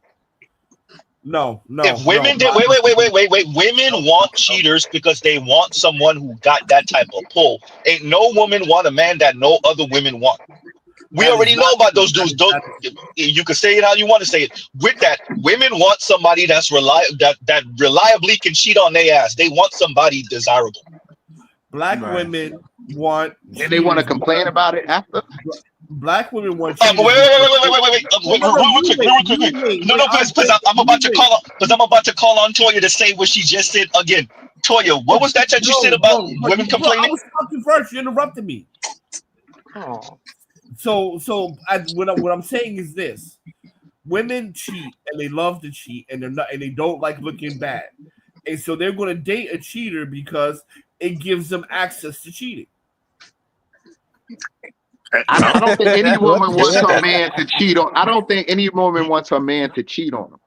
What is he talking about? Oh, yeah, I think you're wrong about that, sir. Thank you. As a woman, I can attest to the fact that you're wrong about that, because what else are we going to talk about down to the hair salon, in the welfare line, at the bank, in the supermarket, online, on Instagram, in the DMs? I mean, that's the crux of it is really the fodder we that never. we need So to we be able to excuse our bad behavior. That's really what it's about.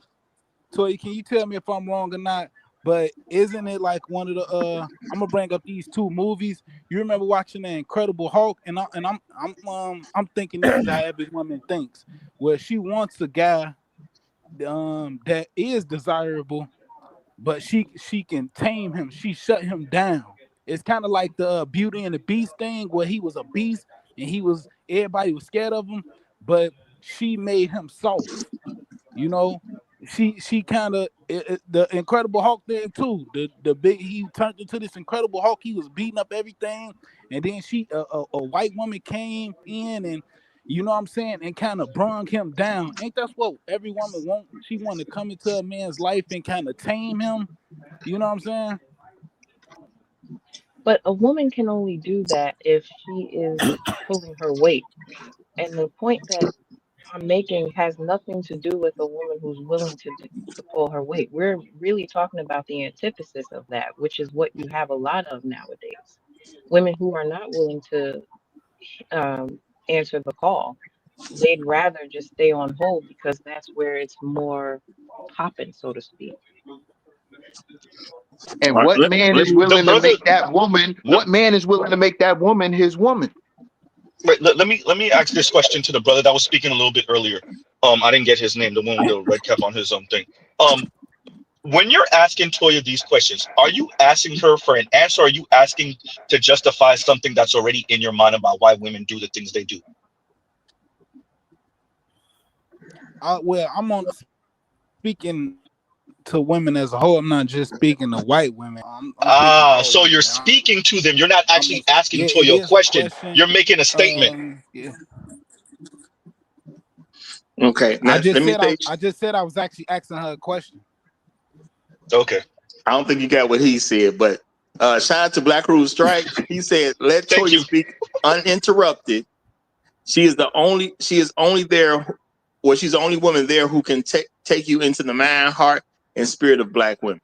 Okay, and I'm gonna say real quickly because Perfect Timing Podcast Exactly. is joined, so That's of why I'm course, asking questions. but I mean, brother, just we got you. This is the thing, y'all. Women have egos too, and women have an image. According to their ego, they don't want a man that's gonna cheat on them. But because they're a cheater, they do want a man that's gonna cheat on them.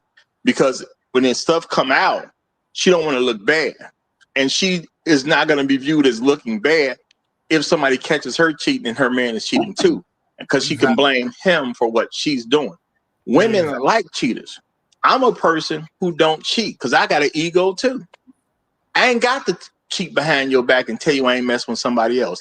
I put money on the fact that you're going to deal with the fact that I'm messing with somebody else. So I'm not going to hide it for you because I ain't got to explain myself. I'm grown. I do what I want. There's a lot of women who are uncomfortable with that because it doesn't give them cover. Point blank. There's no cover for that. If I'm going to deal with multiple women, that's what I'm going to deal with. We're not going to pretend you don't know.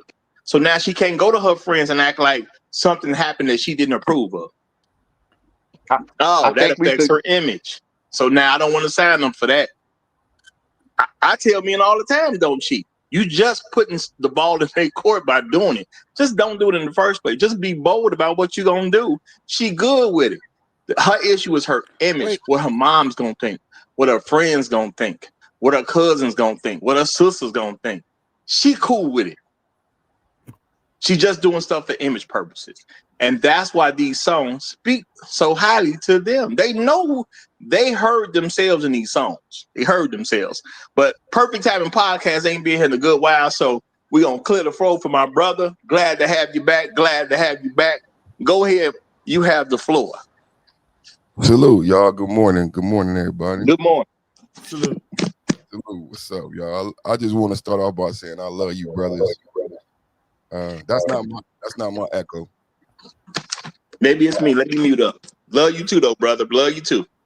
I was in the chat. Hassas told me come up. I was saying that there's a new song, not to take it away, but there's a new song called Leon Thomas, I'm a Dog, I'm a Mutt. Now, this song been out 2 years. They remixed it several times.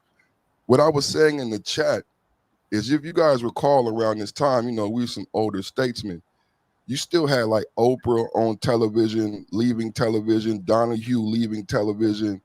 And we were fighting just like this group has been, convened to fight a fight. Shout out to Chef Mike for that too. But we were fighting a fight even back then. Black Uru could speak to that. Men like myself, men like Roger, men like Hassas. Like Hassas had to be in college then. I was in college then. I was working then. I was going to be starting my corporate career in '08. So a lot of us were fighting these things already. So Tank and these individuals, if you understand music or content creation or artistry and doing it for profit, they were buying into an ideology. There was a transition. You had the Download Brother being created in the late 90s. And then this dog, right? I'm a dog. What's up, my dog? This is my dog. And black men being dogs. Another thing I said in the chat, being in corporate America and dating non-black women and having non-black friends, it was almost embarrassing how non-black or non-Negroes related to this type of music. They related to it like Roger, like it was a caricature or some funny, like white women and my Asian girlfriends knew these were simps and they were simp songs. No one had to teach them that. Maybe because they had fathers, but they didn't. If you guys are honest, this music didn't appeal across the board. Right? This was unique to black and black women. So two things happened. Initially, I'm Black Manosphere, so I was going at the B-Dub, but two things happened with this song with Tank. Tank not only brought in the B-Dub into this ideology of the black man being a dog and needing to be led. I'm no longer a patriarch. Please stay with me, black. This was in Waiting to Exhale. I'm no longer worthy of being a patriarch. This is what we run into every panel. Every panel. The white man got you. The white man, you don't have power. You don't have no. This is Tank and them in the late 90s buying into tropes to make money. But they sold it to both. They sold it to black men and black women. Black women, you now deserve to be the leader because now I am a dog. Black man bought into I am a dog. I need to have multiple women, Snoop Dogg, Bow Wow Wow. And black women, you need to lead, and you can lead. Like Roger was saying, you can alleviate your embarrassment because I'm admitting and I'm taking on this dog persona, subhuman persona, and I am giving you the queen, goddess, mother, and you now are the patriarch. It was a handing over. It was a handing over, and it hasn't been handed back. It hasn't been discussed, and two things happen. It's very easy for us to get upset here with the red pill trauma and say totally women, and that's what I did at first. But what I realized before I came up is both of us brought into this ideology because now in 2025, they still have this I'm a dog, I'm a mutt. And they've remixed this song. Black Uru could speak to it. He know it. Roger, you a rapper. They remixed this song 7 times. You got Marsha Ambrosius remix. You got a Chris Brown remix. But it's not about the song. If we listen to the content today, it's about the indoctrination. And that's what happened with this song, with this music. Meet me at the altar in your white dress. It was an indoctrination. It was a handing of the baton that we live in this gynocracy. Now, we didn't get to this gynocracy by accident. You know what I mean? And not to blame Babyface and Tank, because what they did is what I do a lot of times with my content creation. People may not agree, but I work in tropes because I need to get something that's familiar because I'm doing the content to make money. I tried to be artistic. That didn't work. So these tropes exist. These racial, these things that we think in our head are black women or this or black men or this. If I play in those lines, I can make money. People will either get upset or people will either agree. Sometimes the people who get upset will pay you more money. So Tank, go ahead. I'm sorry. Well said, brother. I just want to say something real perfect timing. You're a brilliant motherfucker. That is you couldn't say any better. It was a handing over of power. It was moving from a patriarchy to a matriarchy. It was dehumanizing black men, letting your power go, seeing yourself as subhuman. And I mean that was perfectly put, man. You're a genius. You're a fucking genius. Hey, that's real talk. And I'm a second that notion that the man's a genius. You know, it is what it is. And how we take stuff is how we take stuff. Now, y'all, R. Kelly became my favorite artist because I'm a person who actually went to stores and bought CDs. Okay. One day I looked up, I had like 7 R. Kelly albums in my stack. And I was like, oh, this dude like the best. Okay. But if you ask me about my favorite R. Kelly song, it ain't not something freaky. You know, he got the freak stuff. He got the, all the dog stuff. My favorite R. Kelly song is Just Like That. Now, a lot of y'all wouldn't know it, but R. Kelly actually has I know exactly what song you're talking about. Well, he has 2 that are just like that. He actually got 2 songs that are just like it's a song called Just Like That on 2 different albums. I'm talking about the one from TP2.com. I know exactly what song you're talking about. I know which one you're talking about. I'm just making it clear for the I wasn't saying you wrong. That's my favorite R. Kelly song. Because it's talking about the love between 2 people. Mm-hmm.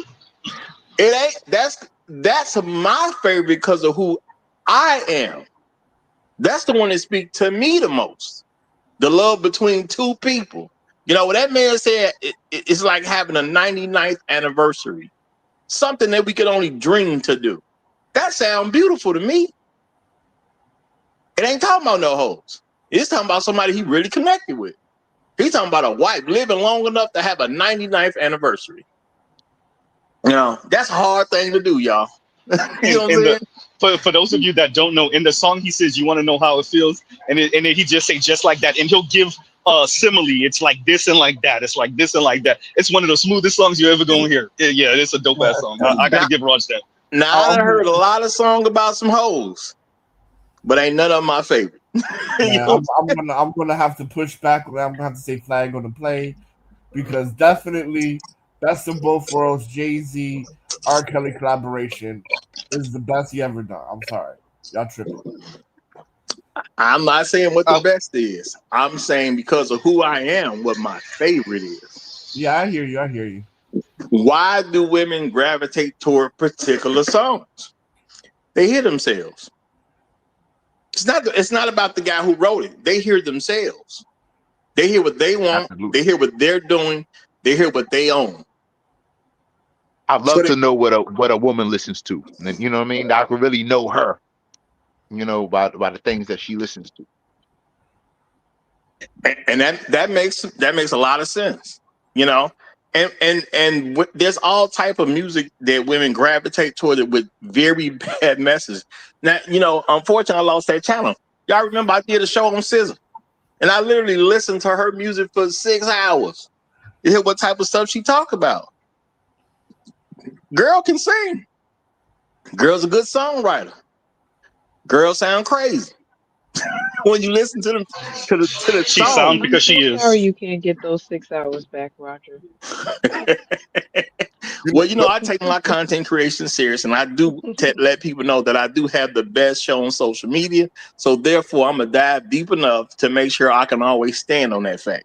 I don't have what other people got. I ain't got celebrity. I ain't got a former NBA career. I ain't got a former NFL career. I wasn't on the news. I ain't got a lot of stuff other people got. But what I can be is just be better than them.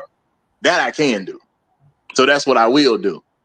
So when I look at this music, am I seeing something that's making people bad, or do I see something bad people gravitate to?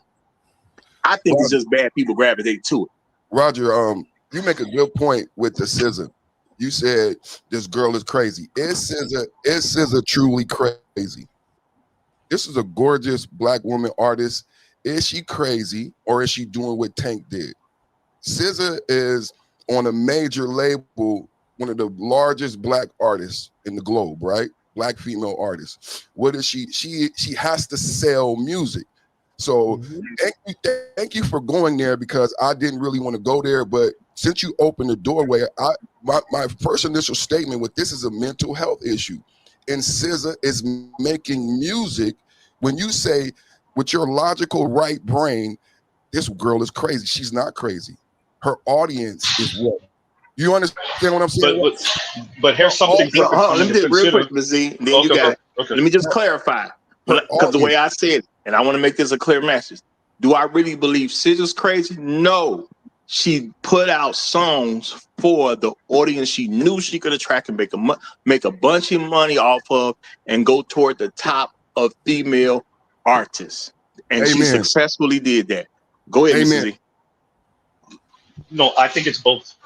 The quote that says you could get a man to believe something. Well, it's difficult to get a man to believe something, especially when his paycheck is depending on him not believing it. So I think it's both. Maybe she wasn't on that type of time before. But real quick, I'm gonna land in 2 seconds. The ass surgery and the face surgery showed that it's both. Y'all forgot surgery. This is a head surgery. It shows that it's both. I think it's a natural.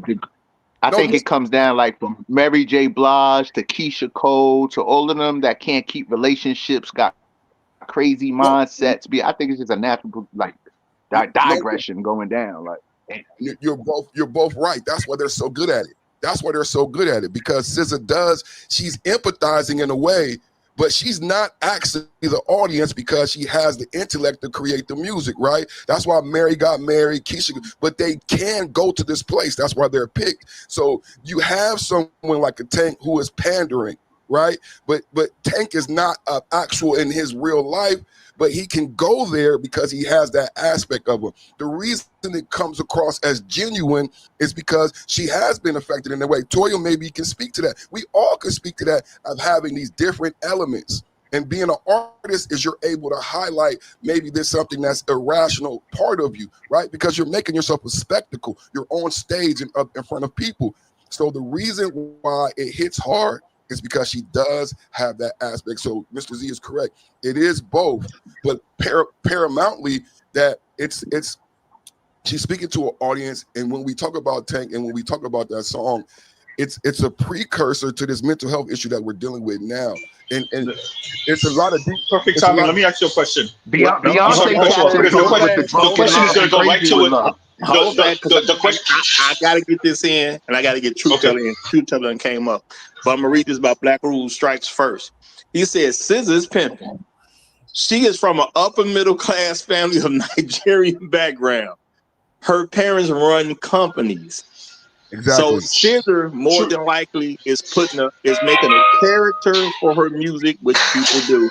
Just like I said, Tank was being the character for the song he wrote or whatever. It's entertainment, man. It's character stuff, and they doing it to get paid. That's what I'm about to drop. I'm about to drop, but I want to say this to you and to Perfect Timing real quick. Anybody? Let me ask y'all a question. What happened to Heath Ledger again? He's back. Oh yeah. What character was he playing? He was playing the Joker for the movie. Wait, but he was playing a character, and what happened? It overtook you him. saying he became the character? No, mentally. He was playing a character, and it took over him. Yeah. I'm done. All right, y'all. All right, let me get appreciate you, Mr. Z. Appreciate you for that show idea and everything, the challenge on me doing it. And yeah, I just threw Babyface in there because I just couldn't let him slide too much longer for that one particular song. But I got to get a flow to Truth Teller, y'all. Truth Teller, you got it, my brother. Hey, all. What's going on? I find this particular broadcast amusing, so I wanted to come up and just chime my own sense in. I think the way we think about it ourselves is problematic. That's what the problem is. It's not how they act. It's not what they do. How we think about them and how we think about what's happening is problematic. First things first. I know we talking about 90s R&B, but I'm old enough to remember the songs in the 60s and the 70s. And them niggas was doing it too. So I don't know why we just trying to blast 90s and 2000s R&B when niggas was out here doing it too. I don't know about y'all, but y'all listen to any Roberta Flack songs? She got one song she did with somebody. I ain't gonna say his name because he dead. But yeah, this is not new. I'm just saying. This ain't new. This is not coming from the music. It just is what they is. Listen, I'm a feminist. I believe in equality. And I know hoes. And their default setting is wholeness. Why am I going to fight that? Why do I need to make them seem like angels and something is doing this to them or something is changing them to this? They fall in line with feminism. They cool with that. They fall in line with all kind of audacious depravity. They cool with that.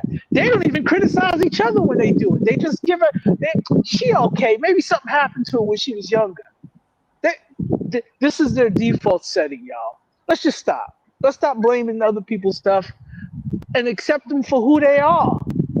It is what it is, man. They have to fight not to be their nature, right? Just like men, we have to fight not to be our nature or they'll find it unacceptable and we too scared to tell them this is who we are. They're not scared to tell us who they are. They show it. They don't even gotta say it.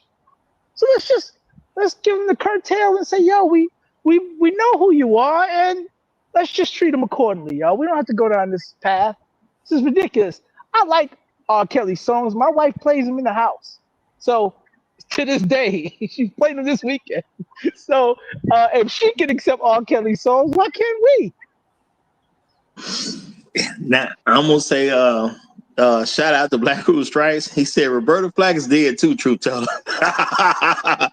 Now her wholeness is still alive, sir. Her wholeness is still alive. Well, I'm gonna say this.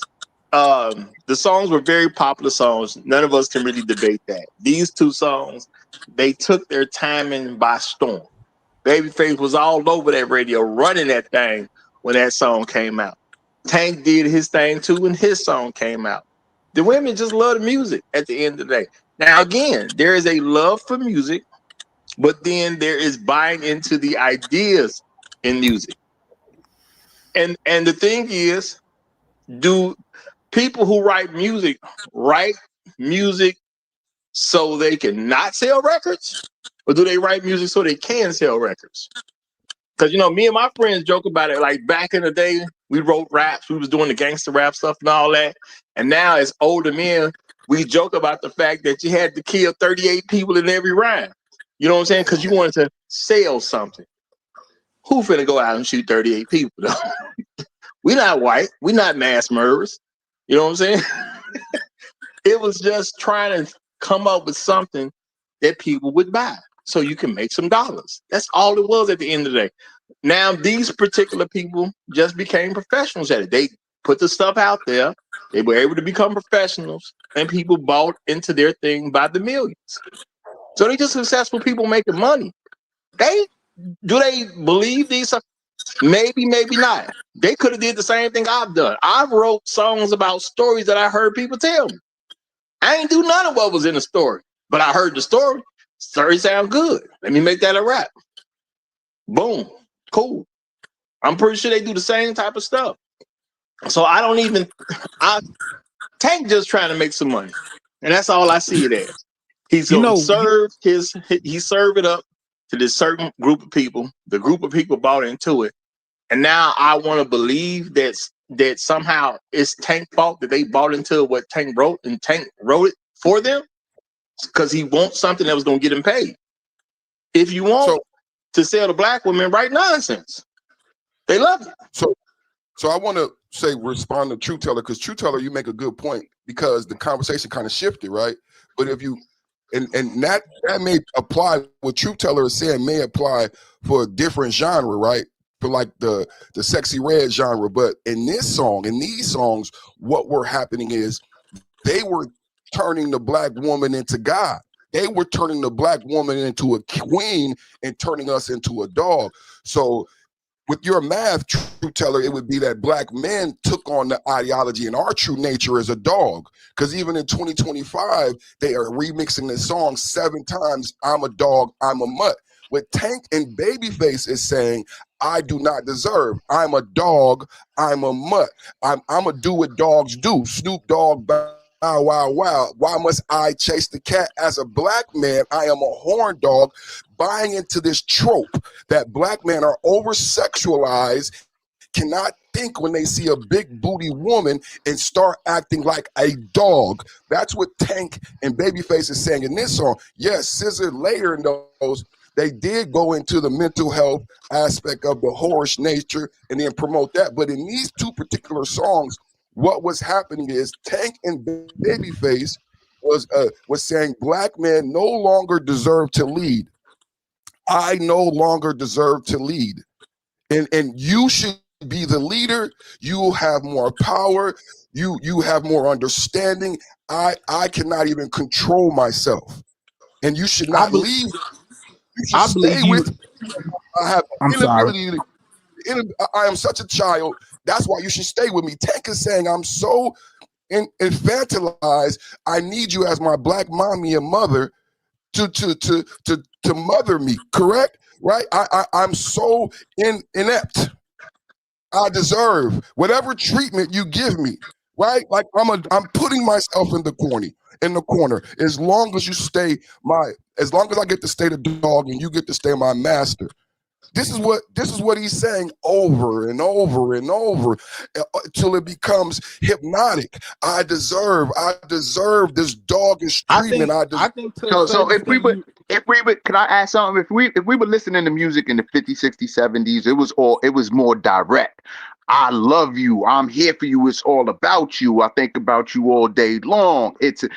To me, the psychology with him is maybe I deserve is kind of like it's like he's shaky on it. It's more a psychology towards the woman, like to get her thinking that he's thinking this way. It's what they call a manipulation tactic. Now I think Perfect Time. He was kind of reading too much in it, talking about some giving up power, and that's reading too much into it. It's to me, it's simply a manipulation tactic. It's not all of that. You giving the woman power. She's your leader now. That's that. I didn't hear that. Well, I don't know. well, here Hold on. well, no. I hear you with the lyrics, but I just want to respond to what you were saying earlier. You missed my whole point what I said earlier. Quick question: what year did this song come out? I think this is. He said it came out in 2001. Quick question: when did they start talking down about black men? So before America was America. So I'm just trying to figure out how this one song mean it's they try to take away our power when it just seemed like it's the same old.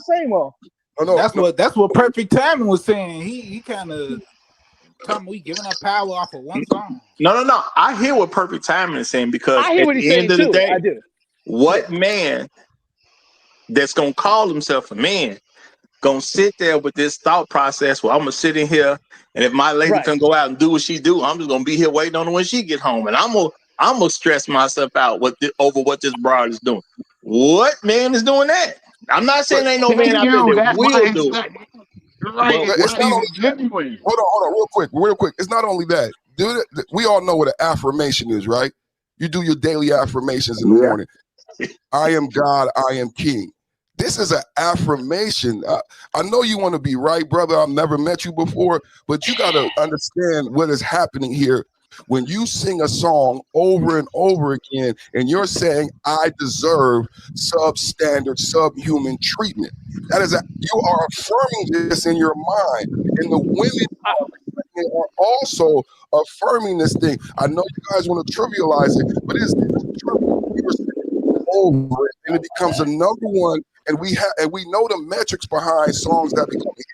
It's still a hit today, 20 years later. Not in any other genre, not in country, not in and black women, where over and over again the affirmation is you deserve the level of treatment that we still receive on panels, which is why the black manosphere exists. How are you guys missing the math? Let me ask you a question. Perfect time. Wait, before you talk, I need you to be clear that you. No. I'll be clear because I know you was responding to me. What I'm saying about an affirmation working in a negative adverse. I am God, I am King. Now, an affirmation that says I deserve subhuman treatment. How many times does they say I deserve it? Let me ask you a question, Perfect. Well, hold on. I just want to respond to what he's stating, because so this is what happens when we get too indulged with the intelligence portion of what we're saying, right? Affirmation. I'm not saying you're wrong on what affirmation means. I'm not saying that at all. What I'm saying is you're not looking at reality. You're stuck in the intelligence portion of it. Now, they've been singing these kind of songs for decades, but have most men taken this role? Right. Because according to their complaints, we haven't. Right, exactly. So I'm trying to figure out if most black men have not accepted what was in these songs. And these songs have been happening before Babyface, before Tank. They've been happening for decades, and niggas ain't going for it. Suddenly, why is it a danger now if we ain't never been listening to it to begin with? That's like saying it's never been a simp, a cornball, or a lame. Go ahead. Hold on. Let me respond. Like, Truth, you made my point. Like, how many songs came out in 01? We're talking about this song 20 years later. Like, a lot of us have been in the music business. We know the metrics behind how a song becomes number one. This is not that. I would agree with you if we're talking about a song that was a one hit. We're talking about Tank still being relevant and this song still being relevant, played at barbecues this summer. So this is not just a one. This became part of black culture. Like certain songs. I hear you, but listen to me. Have you? Go ahead. So you're right. I'm sorry. Certain songs become inflection points in black music and black history. certain Al Green, certain Luther Vandross. It will take the party in a certain direction. This song became an inflection point for a reason, which is why it's the topic today. I didn't create the topic, but I am very surprised as men that we are missing why Roger picked this specific song, or why Mr. Z challenged Roger on this specific song. It is an inflection point. I am not missing it. I know it's a song, but I am cluing in on why Mr. Z asked Roger. And what you missed, what I said earlier, is I spoke to some of the things you spoke to about the 90s and Oprah Winfrey and Donahue leading into this time, and the effects of this song having today, where one of the #1 songs today is I'm a Dog, I'm a Mutt. I'm on the California side, right? A lot of East Coast people like you, to this day, they talk about Snoop Dogg's effect on black culture when he came in with the saying the B word and the dog, calling black men dogs and calling black women bees. They said hip hop changed and black culture changed. Now, I disagree with that being from the West Coast, but this is something that hip hop brainiacs from the East Coast bring up all the time. That Snoop Dogg is an inflection point in black culture. I am arguing this song is similar. Well, here, I want to ask everybody a quick question, and I'm going to ask everybody a second question after I ask this first question. Has everybody heard the song, I Heard It Through the Grapevine? Yeah. Yes. Now, how many people, when I said the name of that song, thought about raisins? I thought about it all. I thought about it all. So I don't understand. Perfect. I don't understand what you're talking about, because if what you're saying is true, the outcome in our society would be a whole lot different than what it is. Exactly. I'm not saying it's a great thing. Don't get me wrong. I do agree with you on that. That we should not be publicly making those affirmations, seeing how we're in the process of trying to fight people trying to belittle and degrade and make things up about us. I'm not saying that you're wrong about that, but that's not an inflection. That's an outfight. That's everybody else doing that to convince themselves, including black women. So all I'm saying is it's not needed for us. We're good. No, I agree. Let me throw this on the table. This real quick. I'm saying this is a building block to the gynocracy. Like, we are part of the black manosphere. Like, we're having an intellectual conversation, but we have to couch it. This is the black manosphere. It's a black manosphere panel, which is why we're discussing this. And the gynocracy and gynocratic ideology does exist. This is a building block. This is maybe we're having a hard time because it's not black men saying black women are this. It's black men taking on a subservient role, which is part of the gynocratic ideology that we fight against on this black manosphere panel. I believe that's why we're discussing it today, because there are building blocks to the gynocratic nature of some individuals. That's what we're here to do, is free them from that. It's the red pill and the blue pill. These things do exist, right? And I am arguing that this song is a building block to those gynocratic men. They believe they deserve a substandard treatment. And we have panders on the panel right now. We're doing this intellectual grown man talk, but there are black men pandering to black women right now on YouTube. Now, I'm gonna say this: there is a reality that there's a lot of men who deal with stuff that they shouldn't necessarily deal with because they have bought into this thing. It's better just to be quiet. It's better just to let it go. It's better to not say nothing. I don't want to have to hear her mouth. You know what I'm saying? A lot of black men bought into stoicism as a way to hide the fact that they want certain things changed. And they just say, well, I'm just being stoic in their own mind so they don't have to confront anything. And women complain about how men used to treat us versus how they treat us now. That came from somewhere too. So I'm not going to act like men ain't been on the wrong side of stuff. You know, if you wasn't on the wrong side, people wouldn't know they now on the right side.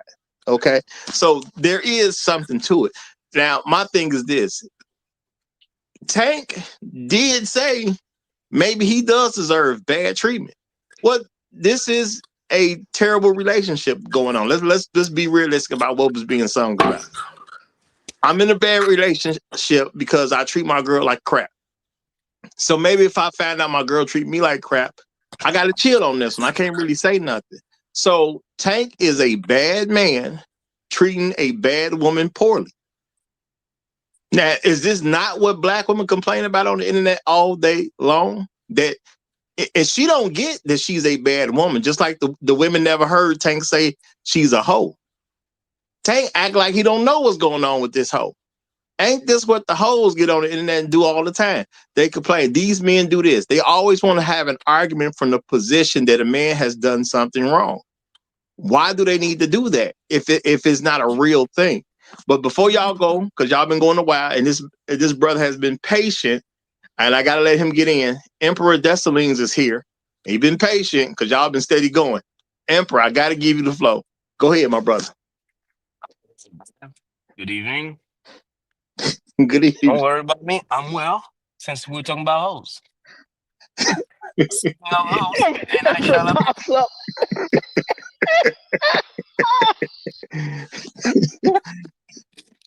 on a serious note. All right. I'm going in a different direction with this one.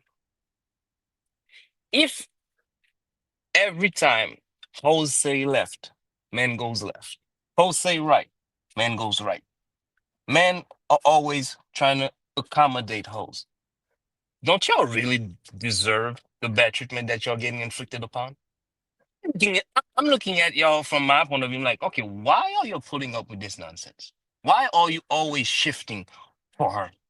Hoes say 6 figures. Man, go get 6 figures. Then hoes say no, 12 figures. Now niggas go get 12 figures. I'm like, damn, man. That's a lot. y'all are putting up with a lot to accommodate these hoes, man. I mean, I remember in the Bible they said that they were created to help us. Now I'm looking at this shit like y'all are helping hoes. I don't see hoes helping y'all. I see y'all accommodating hoes. I see y'all as a bunch of rest haven for hoes, but I don't see you as being the masters of hoes. Am I correct, or am I seeing things that doesn't exist? I mean, you got a definite point, because at the end of the day, a lot of men have bought into, if I can make that woman happy, I'm a man. Let's be real. You got all these men that come out of single mother homes. Some of them finally start to pick it up once they get out there in the real world, but a lot of them do not. We really do believe that if I can make this woman happy, somehow I'm a man. And that's kind of what Tank was speaking to in the song. If he don't say nothing, maybe it'll make her happy. If I just let her take that sexy dress out there and stay out to 2 a.m, maybe I'm doing a good job because I'm making my woman happy.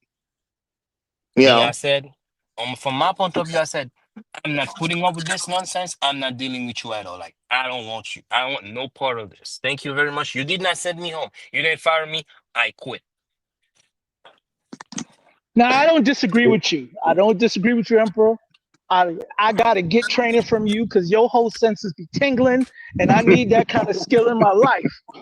But what I'm going to change that. I don't really care what hoes. So listen, in that song, it was a bad relationship, but they was both still in it. This nigga was the only one worrying about how to make her happy. Obviously, the fact that she was in a bad relationship with him and stayed, he didn't realize, oh, I'm actually doing the right thing because this is what she likes. So I get that part of it, right? I'm just saying from the perspective of, if this is their default setting and niggas just do what they do because they're hoes, there's nothing wrong with that. I think in our minds, we hear the song, we hear him trying to placate to a particular hoe, and we think, oh, damn, this is going to affect all dudes. When most dudes, when they think about hoes, they already treat them a certain way. Y'all just not taking into account reality, man. When hoes it's only rare when hoes get treated like respectable ladies. It's rare. And when it happens, it always blows up, right? We see it. When that happens, it blows up and the niggas is like, nah, she a hoe, I'm good. So we have the warning signs that happen on a daily basis. News articles, dudes catching charges. We see it all the time, man. That's why most men are stepping away. I think we just need to take that into account, that reality isn't these songs. That's not reality.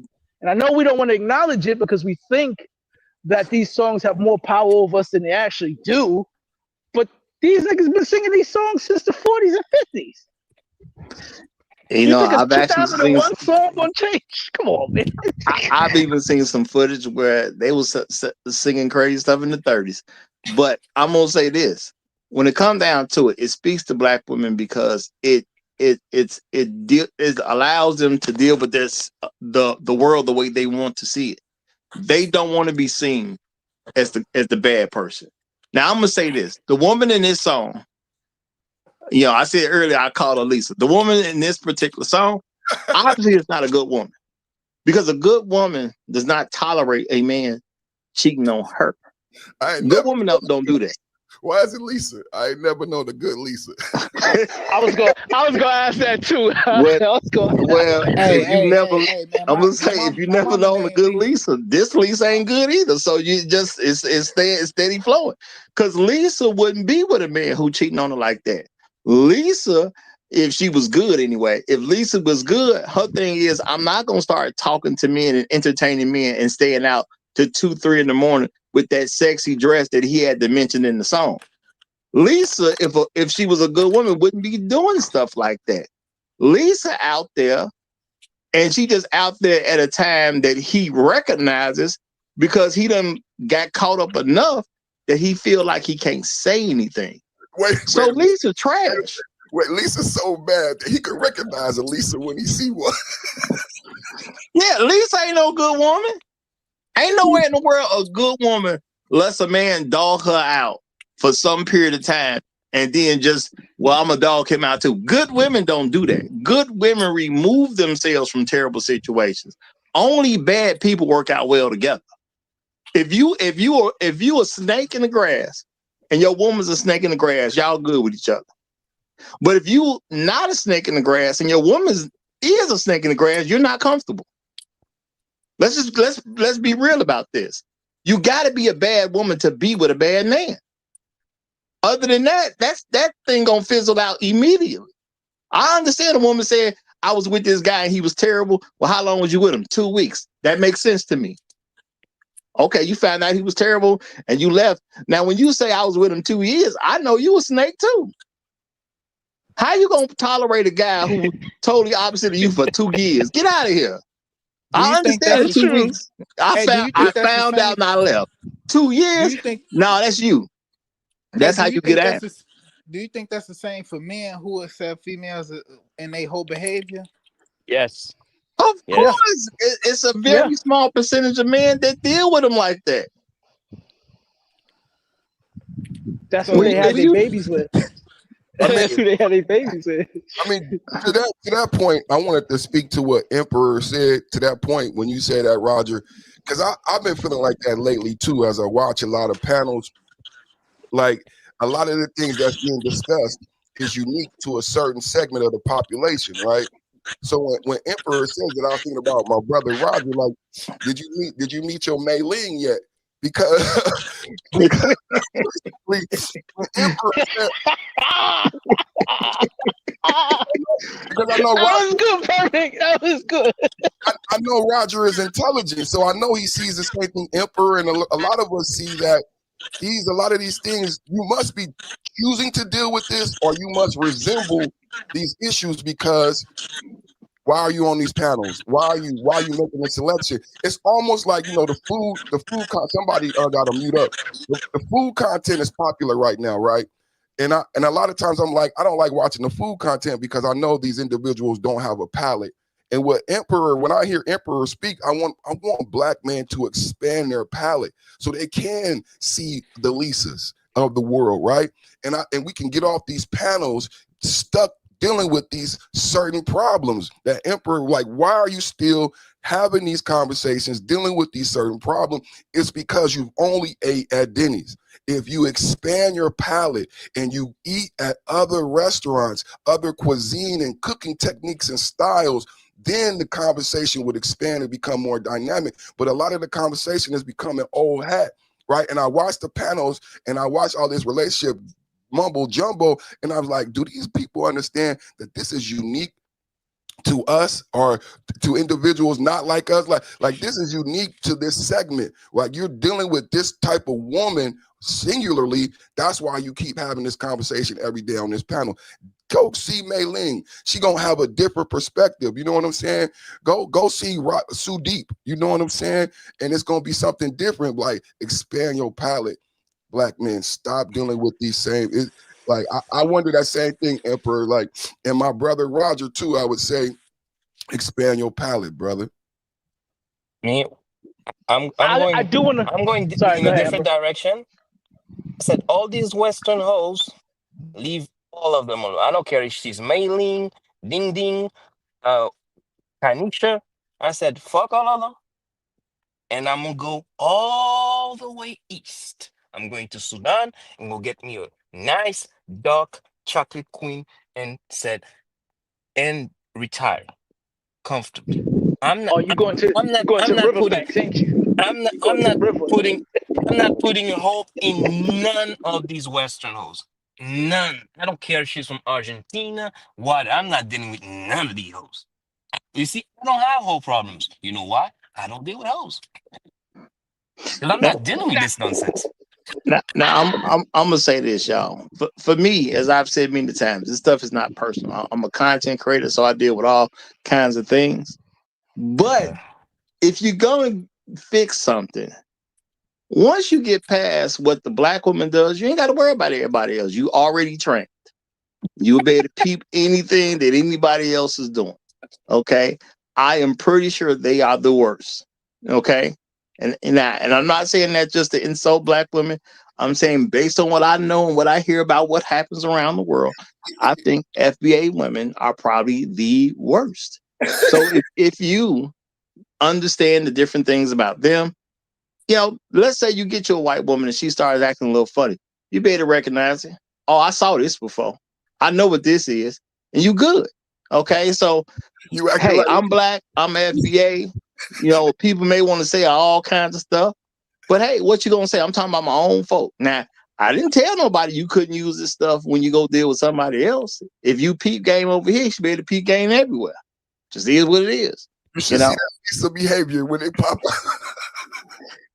you know what it look like. I've always been so. I'm not against passport bros because some people go in on them. I'm not against passport bros, but because I have dated women internationally and I have traveled and I know what those communities look like, the good and the worst side, you won't hear me just say, "Hey, I'm gonna go to another country and get a wife," because they got some stragglers over there too. And if you don't know, just like what Roger just said, if you don't know what they look like, you don't know those habits, you're gonna get taken advantage of just like you would here. So I always suggest dudes, I date out, man. And honestly, the young kids, the black boys, young men that are out in these streets right now, most of them date out. Most black young men don't live in the hood. They date out. I got nephews, I got sons. I didn't see them date all. Blonde hair, blue eyes, Hispanic, Asian. I've seen the gambit between my nephews and my sons. It's ridiculous. And they don't even have a preference. They just like, nah, I like how she sounded. She sounded sweet. I'm like, that's it? He's like, yeah. I got one nephew got a Mexican flying from Portland, Oregon, cooking him food. He don't even eat meat. True. If we being honest, if we being honest, the B dub for the young man is the rap. If we're being honest, and they've discussed that. I mean, I think they naturally just moved away from problematic women. Like my one nephew who now lives in Miami, he dated black women. It was a husky chick, light-skinned husky chick. She was pretty in the face, but she was husky. And me and my brother always looked at him like, "You cool?" And he's like, "Yeah, you cool." But what she tried to do, he was still in college, and she was already out, and she was a nurse. She basically had him move in with her and tried to dominate him. He's like, "Yo, I had to break up with her." I'm like, "For real? Why?"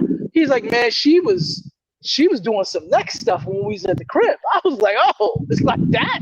He's like, "Yeah, man, I had to just break it off." And these are not all of my nephews and my sons. Everybody's above 6 foot. Nobody's fat. Everybody's athletic, right? A couple of them is light skinned, a couple of them is brown skinned. They're across the gambit, man, and they don't have girl problems. They're not dudes that just stay in the house and playing video games, right? They out here doing their own thing, and they go across the gambit, which I would suggest all black men do. I ain't saying you shouldn't date a FBA woman, but if you find a good one, you find a good one. If you don't, you don't, right? But you can't expect to go to another country and understand their game immediately and not expect it to get ran through. It's just ridiculous for you to think that. You're gonna Now, have to study up, man. I now just shout out to said. Black Rule Strikes. Go ahead. Go. I'm He sorry. said he says don't do any serious picking of foreign women without befriending men and families connected to those women. And that is great advice, especially when you're dealing with foreign women. Okay. Definitely. Not so bad to use domestically either, truth be told, but especially if you're gonna deal with foreign women, because they do have certain advantages because this is their area at the end of the day. But the thing is this, y'all. I think we as men, we have to learn to accept women are who women are. A lot of us buy into this thing that they are who we make them. No, if we're not forcing things on them, we're not making them anything. And America is a beautiful place because it's a quote unquote free country. Women have got to do a lot of whatever they want to do. And I think we as men have a hard time accepting what they actually want. Because truth be told, they want the man who's doing them dirty so they can have an excuse to do the man dirty. They want the man trying to sell them dreams, talking about, look, I know you with somebody else, but I'm going to take care of you better than he will. Let me have sex with you so I can see, so you can see if this nonsense I'm talking about is going to be true. But whether it's true or not, I'm going to be done have sex with you, so I'm good. It works for me. Now, if it was true, more power to her. If it's wasn't true, what she got to do? She got to run back to the man she cheated on. That's not a good situation for a woman to be in when it comes down to it at the end of the day. So, I mean, if the songs speak to them, I just accept that's who they are. They like it so much because they see themselves. I hear a gang of songs. I don't see myself in them songs. I just don't. It's just entertainment. I watch a movie about a killer. I don't want to leave the theater and go kill somebody. I watch a movie about a superhero. I don't go on top of some building and jump off to see if I can fly. These movies, they just entertain. They don't speak to my soul. They don't do it. Roger, you're wrong. Because you only looking at the entertainment business as entertainment, where that's not the case. They more influential than I think entertainment. Because if you look at it, like a lot of these rappers, I know plenty of rappers on the street that know how to rap better than the guys that they got rapping now. But it ain't about if you know how to rap or not. It's about your influence. You know, that's why I think it's more about influence than it is entertainment, in my opinion. What I mean, I do see your point, but I'm gonna say this: as a consumer, if they told me it was entertainment, they didn't even hide the fact that it was entertainment. They said, "Here, y'all, here's some entertainment." Why didn't I believe them when they said it was entertainment? Why I didn't believe? You have an option to say, "Hey, That's it's because just entertainment," and I you take it for probably what had it is. you probably have better discernment than others, but for the most part, when you look at it, it's more about influence to me. Well, I think partly is because of how I was raised, and I think it's because my parents gave me certain perspectives, and they told me a lot of stuff out here ain't really true. This stuff amounts to what a joke is. You know, you can tell a funny story in a joke. Story is funny as I'll get out. It don't mean it actually ever happened to any particular person. Maybe there was a dash of truth in it. Maybe it wasn't. It's just not real. You know, and my thing is the music, it sound good, but it ain't real. I've said a ton of times, a lot of women, they'll do something with a man about to break up with the guy, and they want them to do a scene from a movie. They want him to make some big splash so she can tell her friends how he went over the moon to get her back, or to get on to get back cool with her, where she'll be seen with him again. It happens. Don't mean it That's why should happen. that's why if you look at the entertainment business and you look at a lot of our black movies and a lot of our black music, it's straight toxic. It's straight toxic. If you really embody that black culture, man, look here. A lot of that stuff was just toxicity, if you ask me. Now, And it was I, definitely made to influence and well, I'll say black women's culture is, you could say, is toxic. Black men's culture is the opposite. Because when that's you think not about black men as true. a group of men, because of how society is with us, as I've said time and time again, if we don't get it together as black men, we're gonna end up in prison, we're gonna end up in the grave, or we gonna end up homeless. So we got a different set of things to deal with. So our culture is not the stuff black women talk about. You could say it's their culture because they can afford to do it in this American society that allows them to get away with a lot of nonsense. We This have the same society don't black protect women us and like black that. men. Black women and black men have the same culture. How can you Then separate the two? when?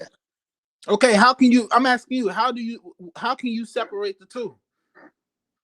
Because we do things as a collective and they do things as a collective. Black women So tell that you all day long they about black women. They not I'm about saying, but us. we didn't did things with them for decades. It's like, what do you mean? Of course, we do things with black men only, but we have done plenty of things with black women and black men. Is black women goal being with black men? For majority, yeah. Bro, most of us are not married to black women. How can we be the That same? that doesn't make my statement wrong just because we're No, not no, with no, no. them. I'm not saying that makes your statement. I'm saying you got these people that do this thing over here. You got another people that do that thing over there. They're not the same people, bro. They're not doing the same But things. They're not sharing the what same have experiences. what have they done that's so different from what we have done? Give Black me an men believe example. in black men believe in raising children that can be successful in society. Black women don't.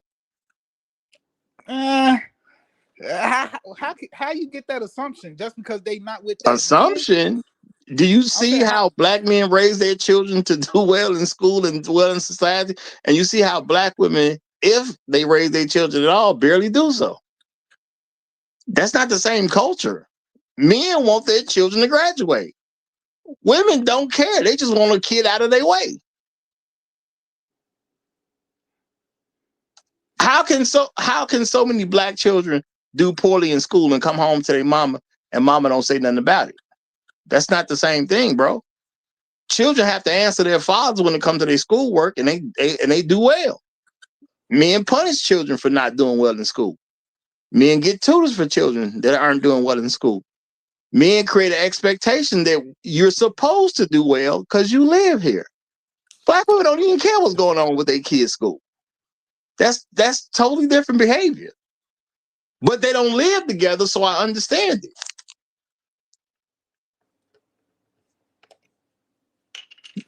That I that makes sense understand. to I you? understand.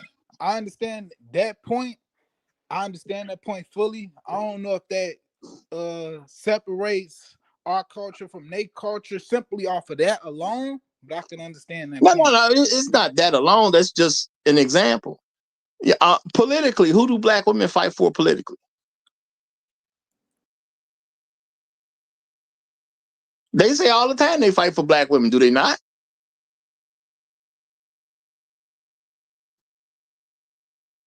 You don't hear them mentioning you in anything when it comes to pot. You're not their concern, bro.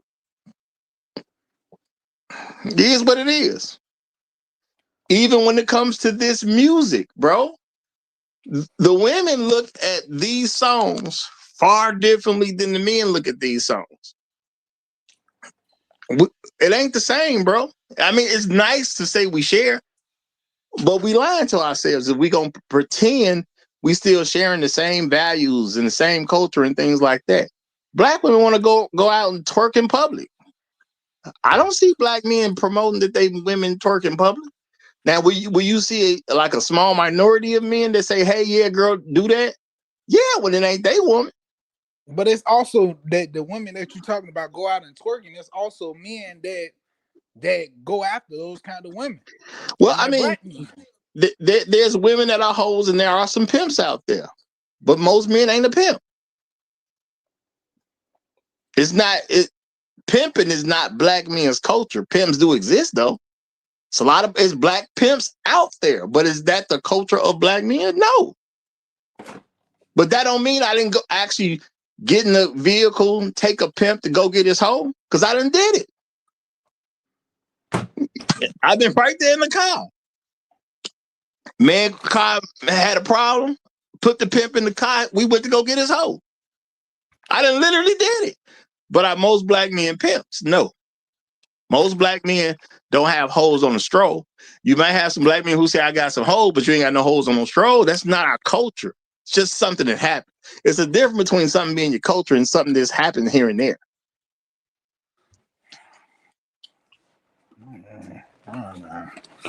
I hear you. I'm trying to see if actually women thinking that certain way, is that a black woman problem or is that an all women problem where they feel like they had their kids, now I can take my kids and I can, you know what I'm saying, do for my kids myself. I see plenty of other races of women out here thinking that same thing. It ain't this is what you got to understand. If you learn what black women are doing, you'll be prepared if any woman does it, because you'll recognize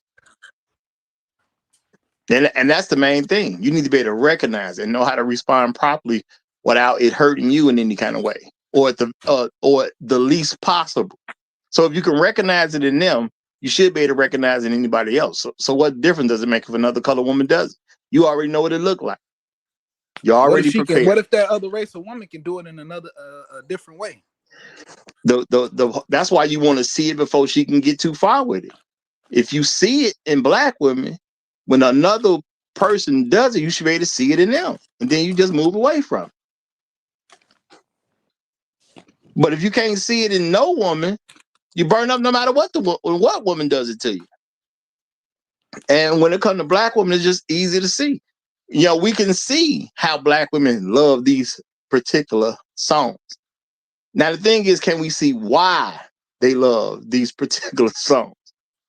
Yeah, because that SZA was actually a good point, because SZA actually made a song. Her first song, I'm not even sure, but her first song was actually telling women to be sad women, or making it okay to be a sad woman. I'm not sure if y'all remember that song. It's called The Weekend. It's like, I just keep them satisfied on the weekend. That's simply, and I swear I remember a lot of black women playing the hell out that song. Like it was like a hit for like a year straight. It speak to them. That song speak to them. So the thing is, you know, SZA wrote the song, I'm assuming. Well, she put the song out there. But the thing is, it speaks to who it speaks to. The audience responds the way the audience responds. When you give something that the audience don't accept, it fails. When you give something the audience does accept, it succeeds. That's just the reality of the game. Now, the thing is, can black men see what black women respond to? Because, you know, maybe we deserve for our women to keep getting over on us because we don't see what's coming. Now, that's a joke. That's a joke. But let me let Tunnel Runner get the flow, because Tunnel Runner that came back up. So Tunnel Runner, go ahead, my brother. How you doing? Doing good, doing good. Yes, I think we have to. It's not even important for what they even think about. It's us. We have to have a plan and what we want, and we have to make sure they are coming in our direction and doing what we want them to do. And when they don't do it, that means they're doing their own thing, and let them do their own thing, because you are in control. You are the captain of your ship. Yeah, I mean, this is the thing, man.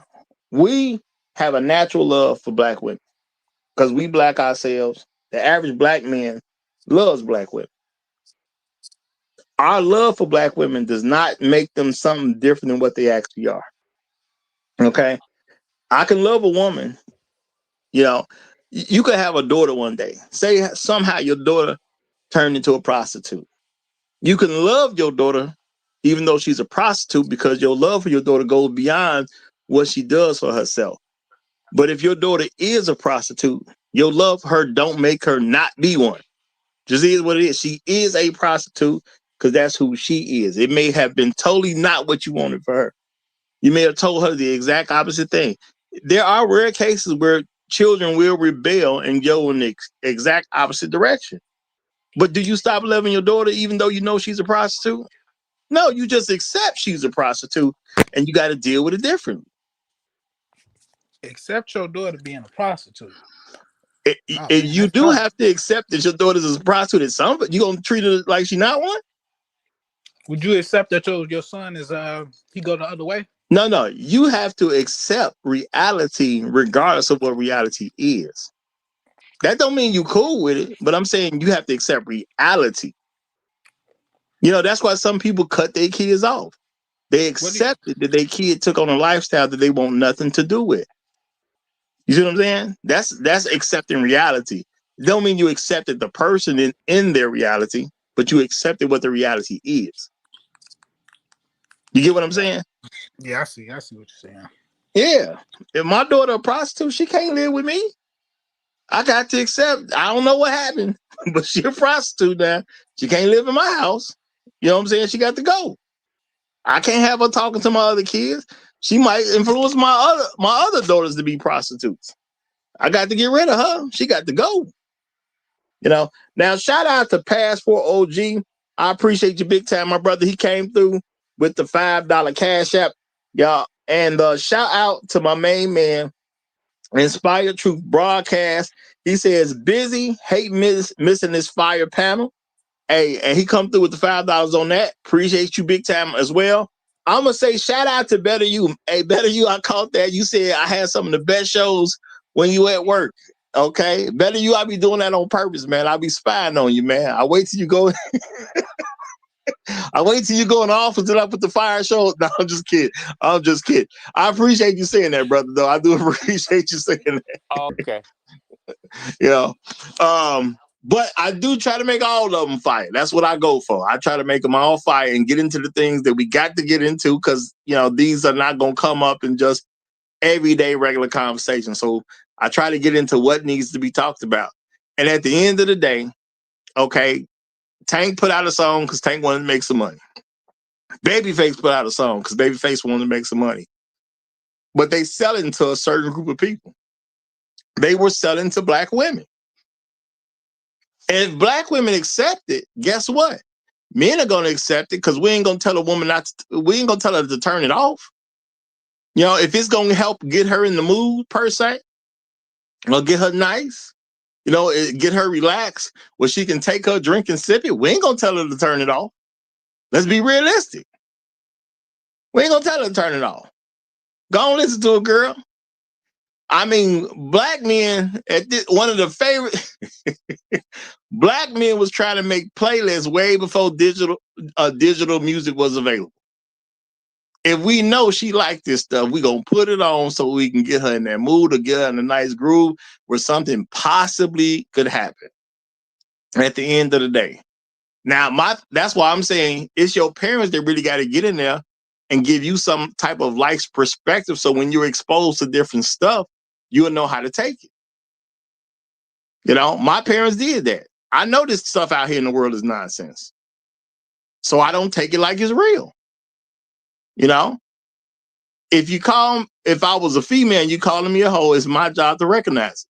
It's not a man's job to, you know, we shouldn't have to go to every single woman and say, you know, that song's calling you a hoe, right? They supposed to have some ability to recognize this themselves. You know, as Perfect Timing was saying, you know, as a man, you should understand that song is saying, well, maybe I should sit down and give up power. Maybe I shouldn't be the head of my household. Because how you going to be the head of your household and your girl choosing to stay out to 2, 3 in the morning and it's not cool with you, but you can't tell her not to stay out there late? That don't sound like the head of the household. It's in the song. Don't sound like the guy in charge. You know? Now, if y'all buy into this stuff too, hey man, all I can say is that's on y'all. I respect men's choices. Men don't make the best choices all the time. Some choices disappoint me. I just respect the fact that you have the ability to make the bad choice if that's what you're going to do. And I pray men start making better choices. But at the end of the day, he definitely did not sound like a guy who was in charge of anything. You know, he sounded like he was broken. And I don't even know why he broken. Because truth be told, thinking the way he was thinking in that song, if Tank was a real person and he's with Lisa, he about to lose Lisa. Because he's not finna keep dogging her out. And the best way to lose a woman that you dogging out, regardless of what popular opinion says, regardless of what people say on the internet, because I hear them saying it too, the best way to lose your woman that you've been dogging out is to stop dogging her out. Now that's a reality a lot of people don't actually deal with. The woman who getting dogged out, she there to be dogged out. And when you stop dogging her out, she gonna go somewhere else. Because she gonna find a man that's gonna suit her needs. And she believes she needs to be dogged out. So that's what she gotta go get. You trying to treat her better. I mean, that's a nice fairy tale. But how many women have stayed with the guy who actually started treating her better? That is extremely rare. So treating a woman right when she's used to being treated dirty is a great way to lose your woman. That's real talk. So Tank about to lose Lisa because he's sitting there finna stop being the man he was because he worried about what Lisa gonna do. Tank better get out in them streets. That's what Tank better do. Better get back out in the streets, man. You better keep giving her reasons to think stuff because that's what she's thriving on. That's her drama.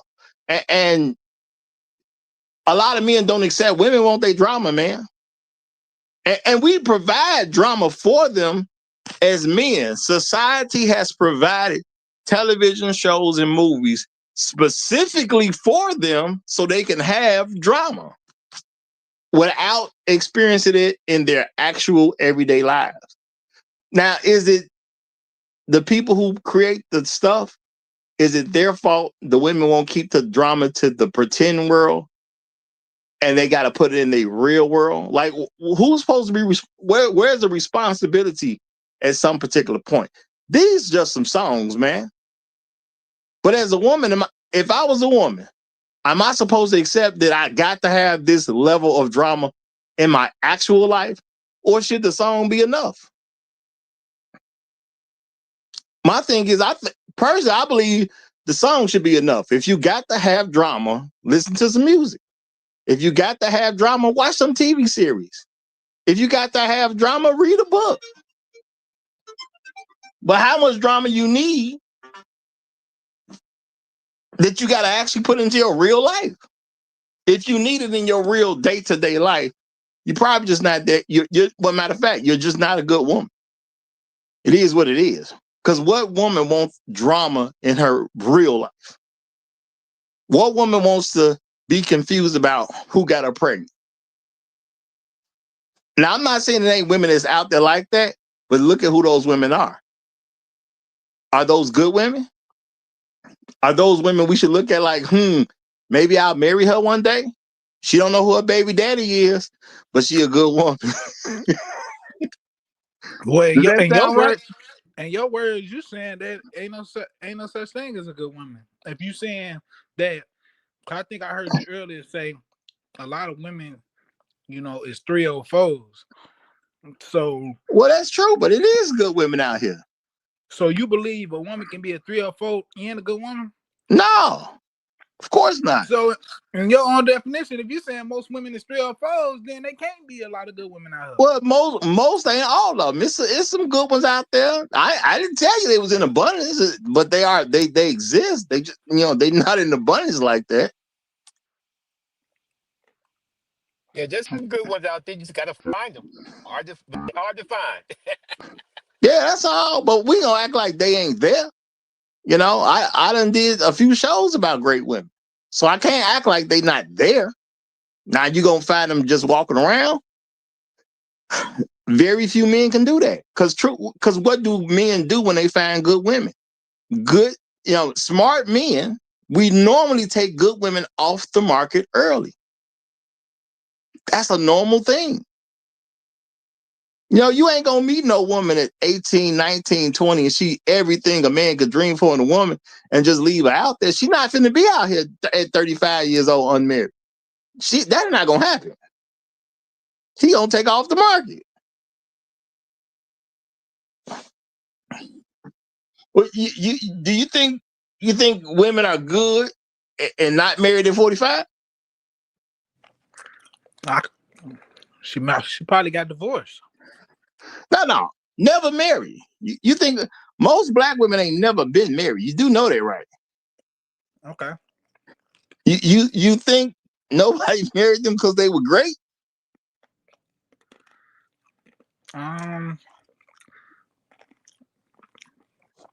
You got me there. I believe it. Okay, can they be at 45 not married and still a good woman?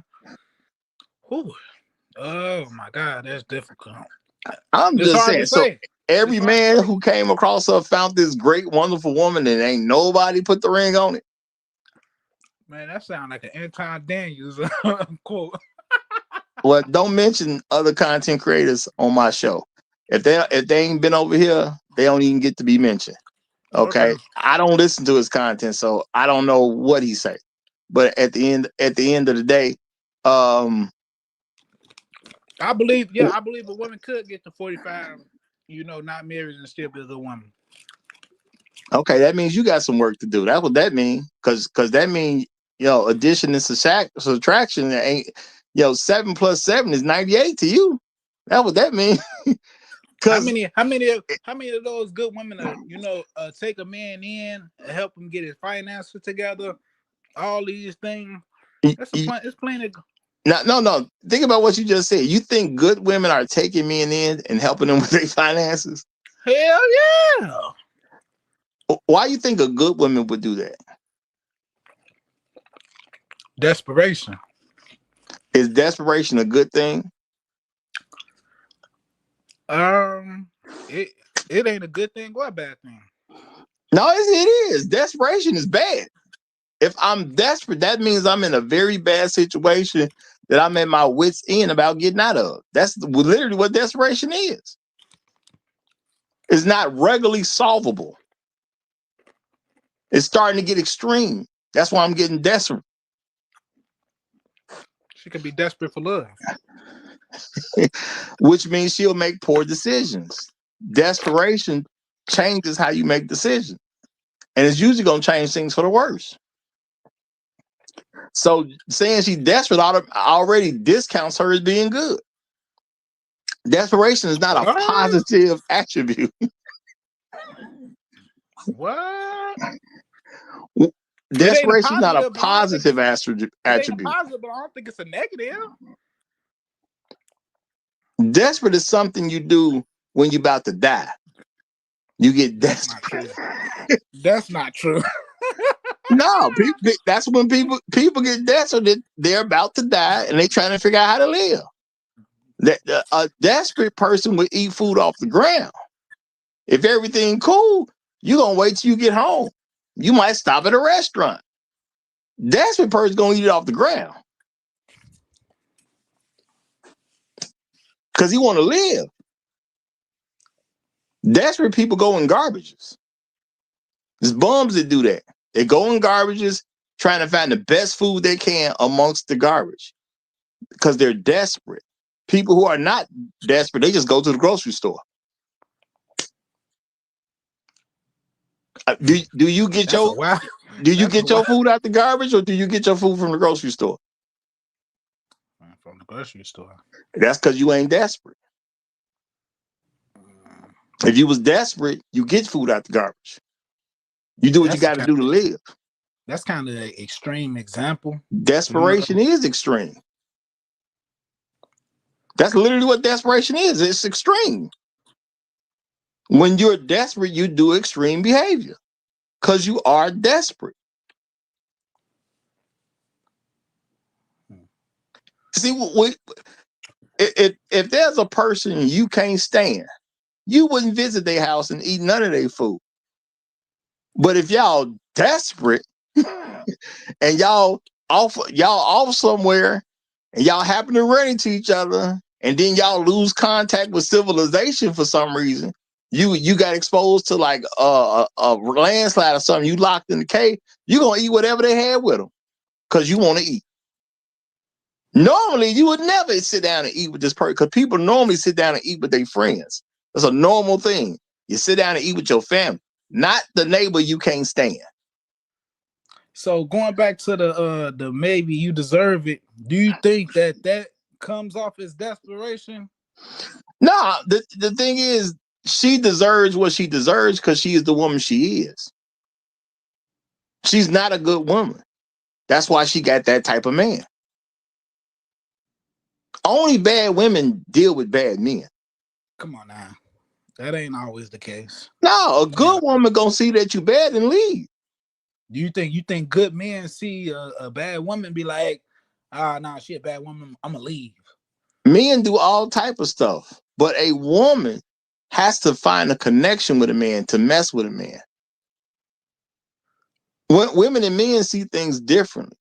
But in normal cases, good men are not really gonna mess with bad women just from a general standpoint. But men are different because we don't connect to things the way women do.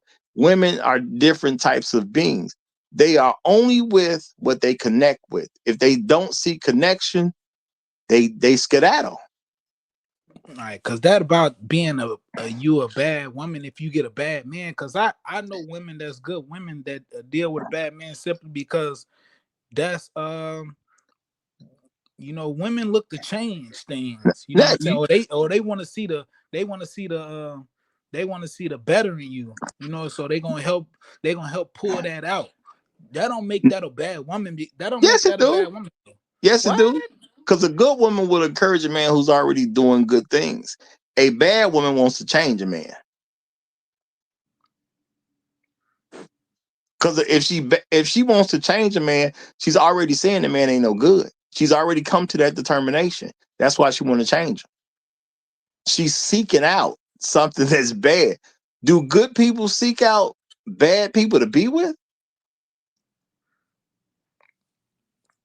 Man, this a touchy subject because I feel like good and bad is in everybody. I mean, bro, 2 + 2 gonna always equal 4. It's never gonna be 7. Is a good person truly seeking out a bad person so they can change that person from bad to good? Is that what a good person wants? No, I don't think so. So if a woman's trying to change a man, hence he's no good, and I want to make him good, that means she's seeking out somebody bad. How's she gonna be good if she's seeking to be with somebody bad?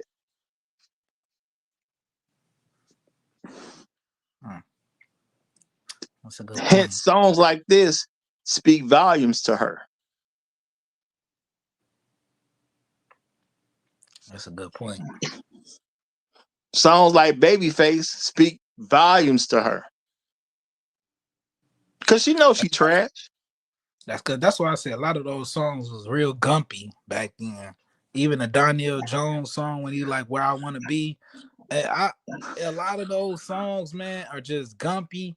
And even the women of my generation still speak about the 90s music and the 90s love. And yeah, because the music ain't quite the same no more. It ain't quite the same. No, they want that. They want that stuff hidden. They don't want it. They don't want you directly saying they.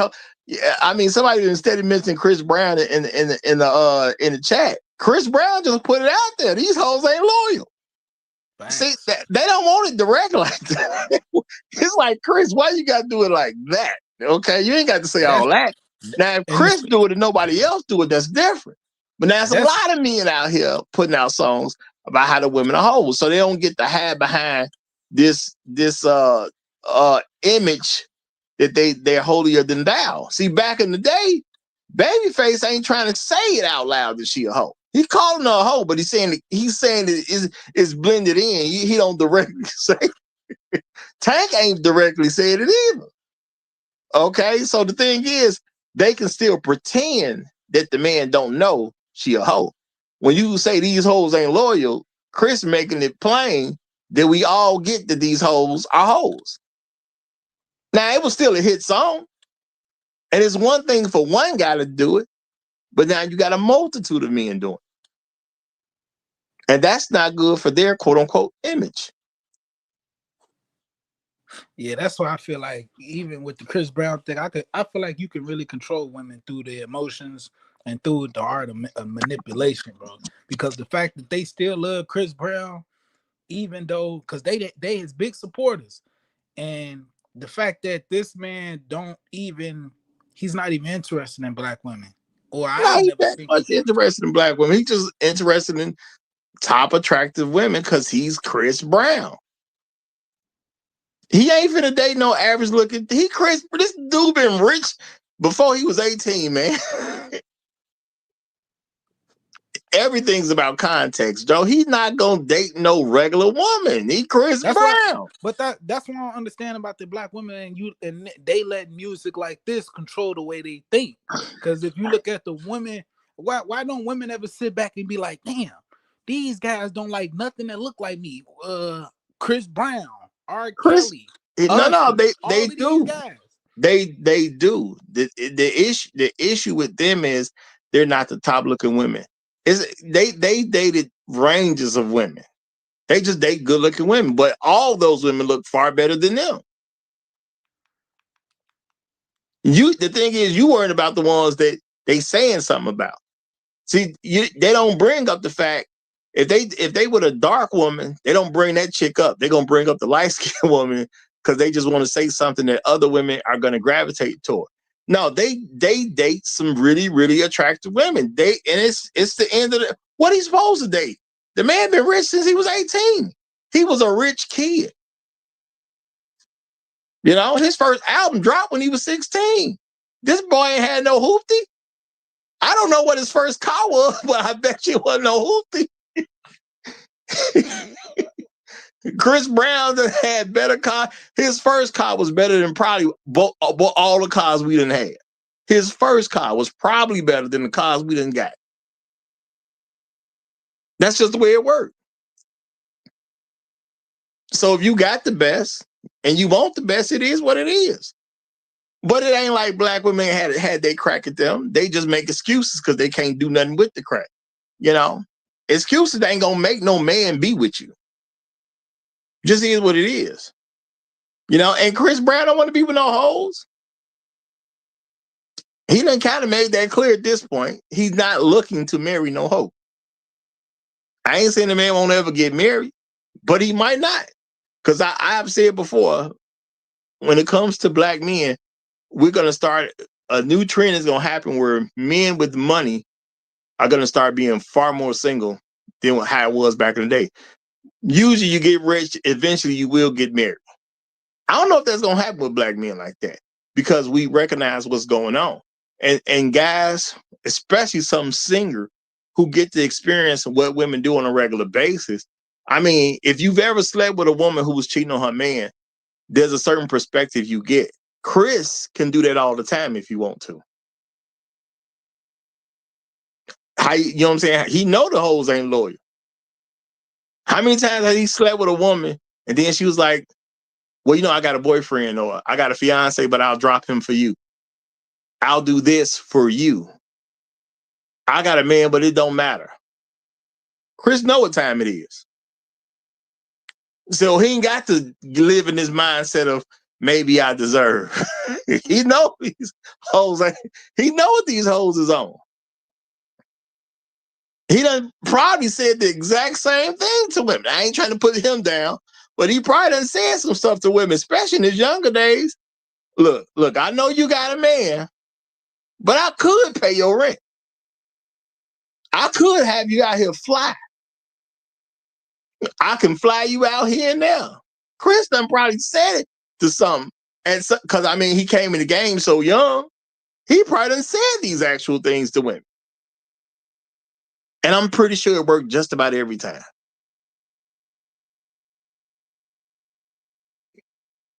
He listened to. I'm pretty sure he's very much into music.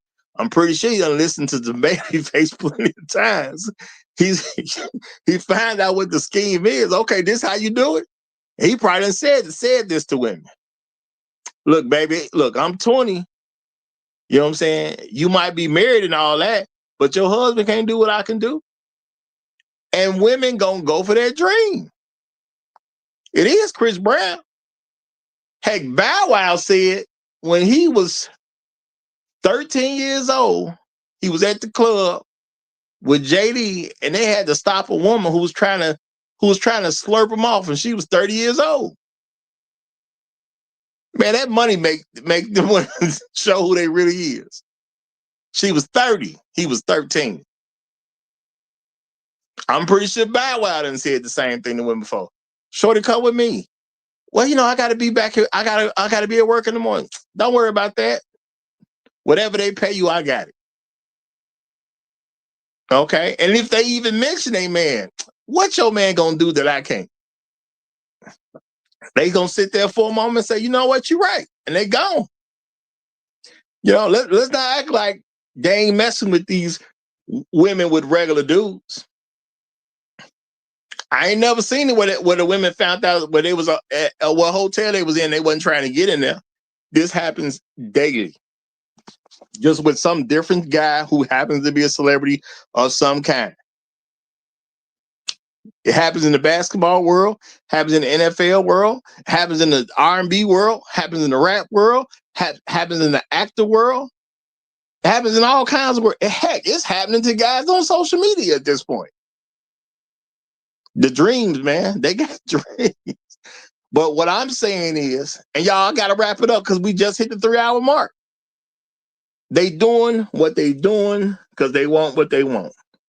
They are who they are. And I'm not going to blame no man for who black women choose to be. Because they control what they listen to. They got influence over their children. Maybe people need to raise their children a little bit better so they have a better understanding of what entertainment is. And if they can't handle it, maybe they need to stay away from it. Maybe everybody don't need to be listening to music. Maybe you are too susceptible. Maybe you don't need to watch TV so much. Maybe you are too susceptible. Maybe you need to get away from it. There's other things to do. Okay? You can always go do something far more productive than just letting stuff get into your soul and spirit. And you get to a point where you don't feel like you can control yourself. I'm just saying. But y'all, it's been 3 hours, so I'm finna wrap it up here. Hey, appreciate you, Santana. Okay. I'm glad you came back because now I know that just because you get your soup taken on one day don't mean you can't come back another day. But once they say no soup, you got to roll. That's just how it is. So glad to see that you get that. Y'all, I think it was a pretty good show. Shout out to Perfect Timing Podcast, especially because we ain't seen them in a while. Not on the panel anyway, but glad to see you around in general. Y'all have a good rest of y'all day. I hope this can do a lot for y'all and y'all think about some things with a little bit of a different perspective. And I'm just gonna say, for the few ladies that here, if the hoes, if when the men are letting you know they think you hoes, listen so you understand. That's all. Listen to understand. Y'all have a good rest of y'all day. Long live the habitual line steppers. I'm Roger. I'm right. And I'm out.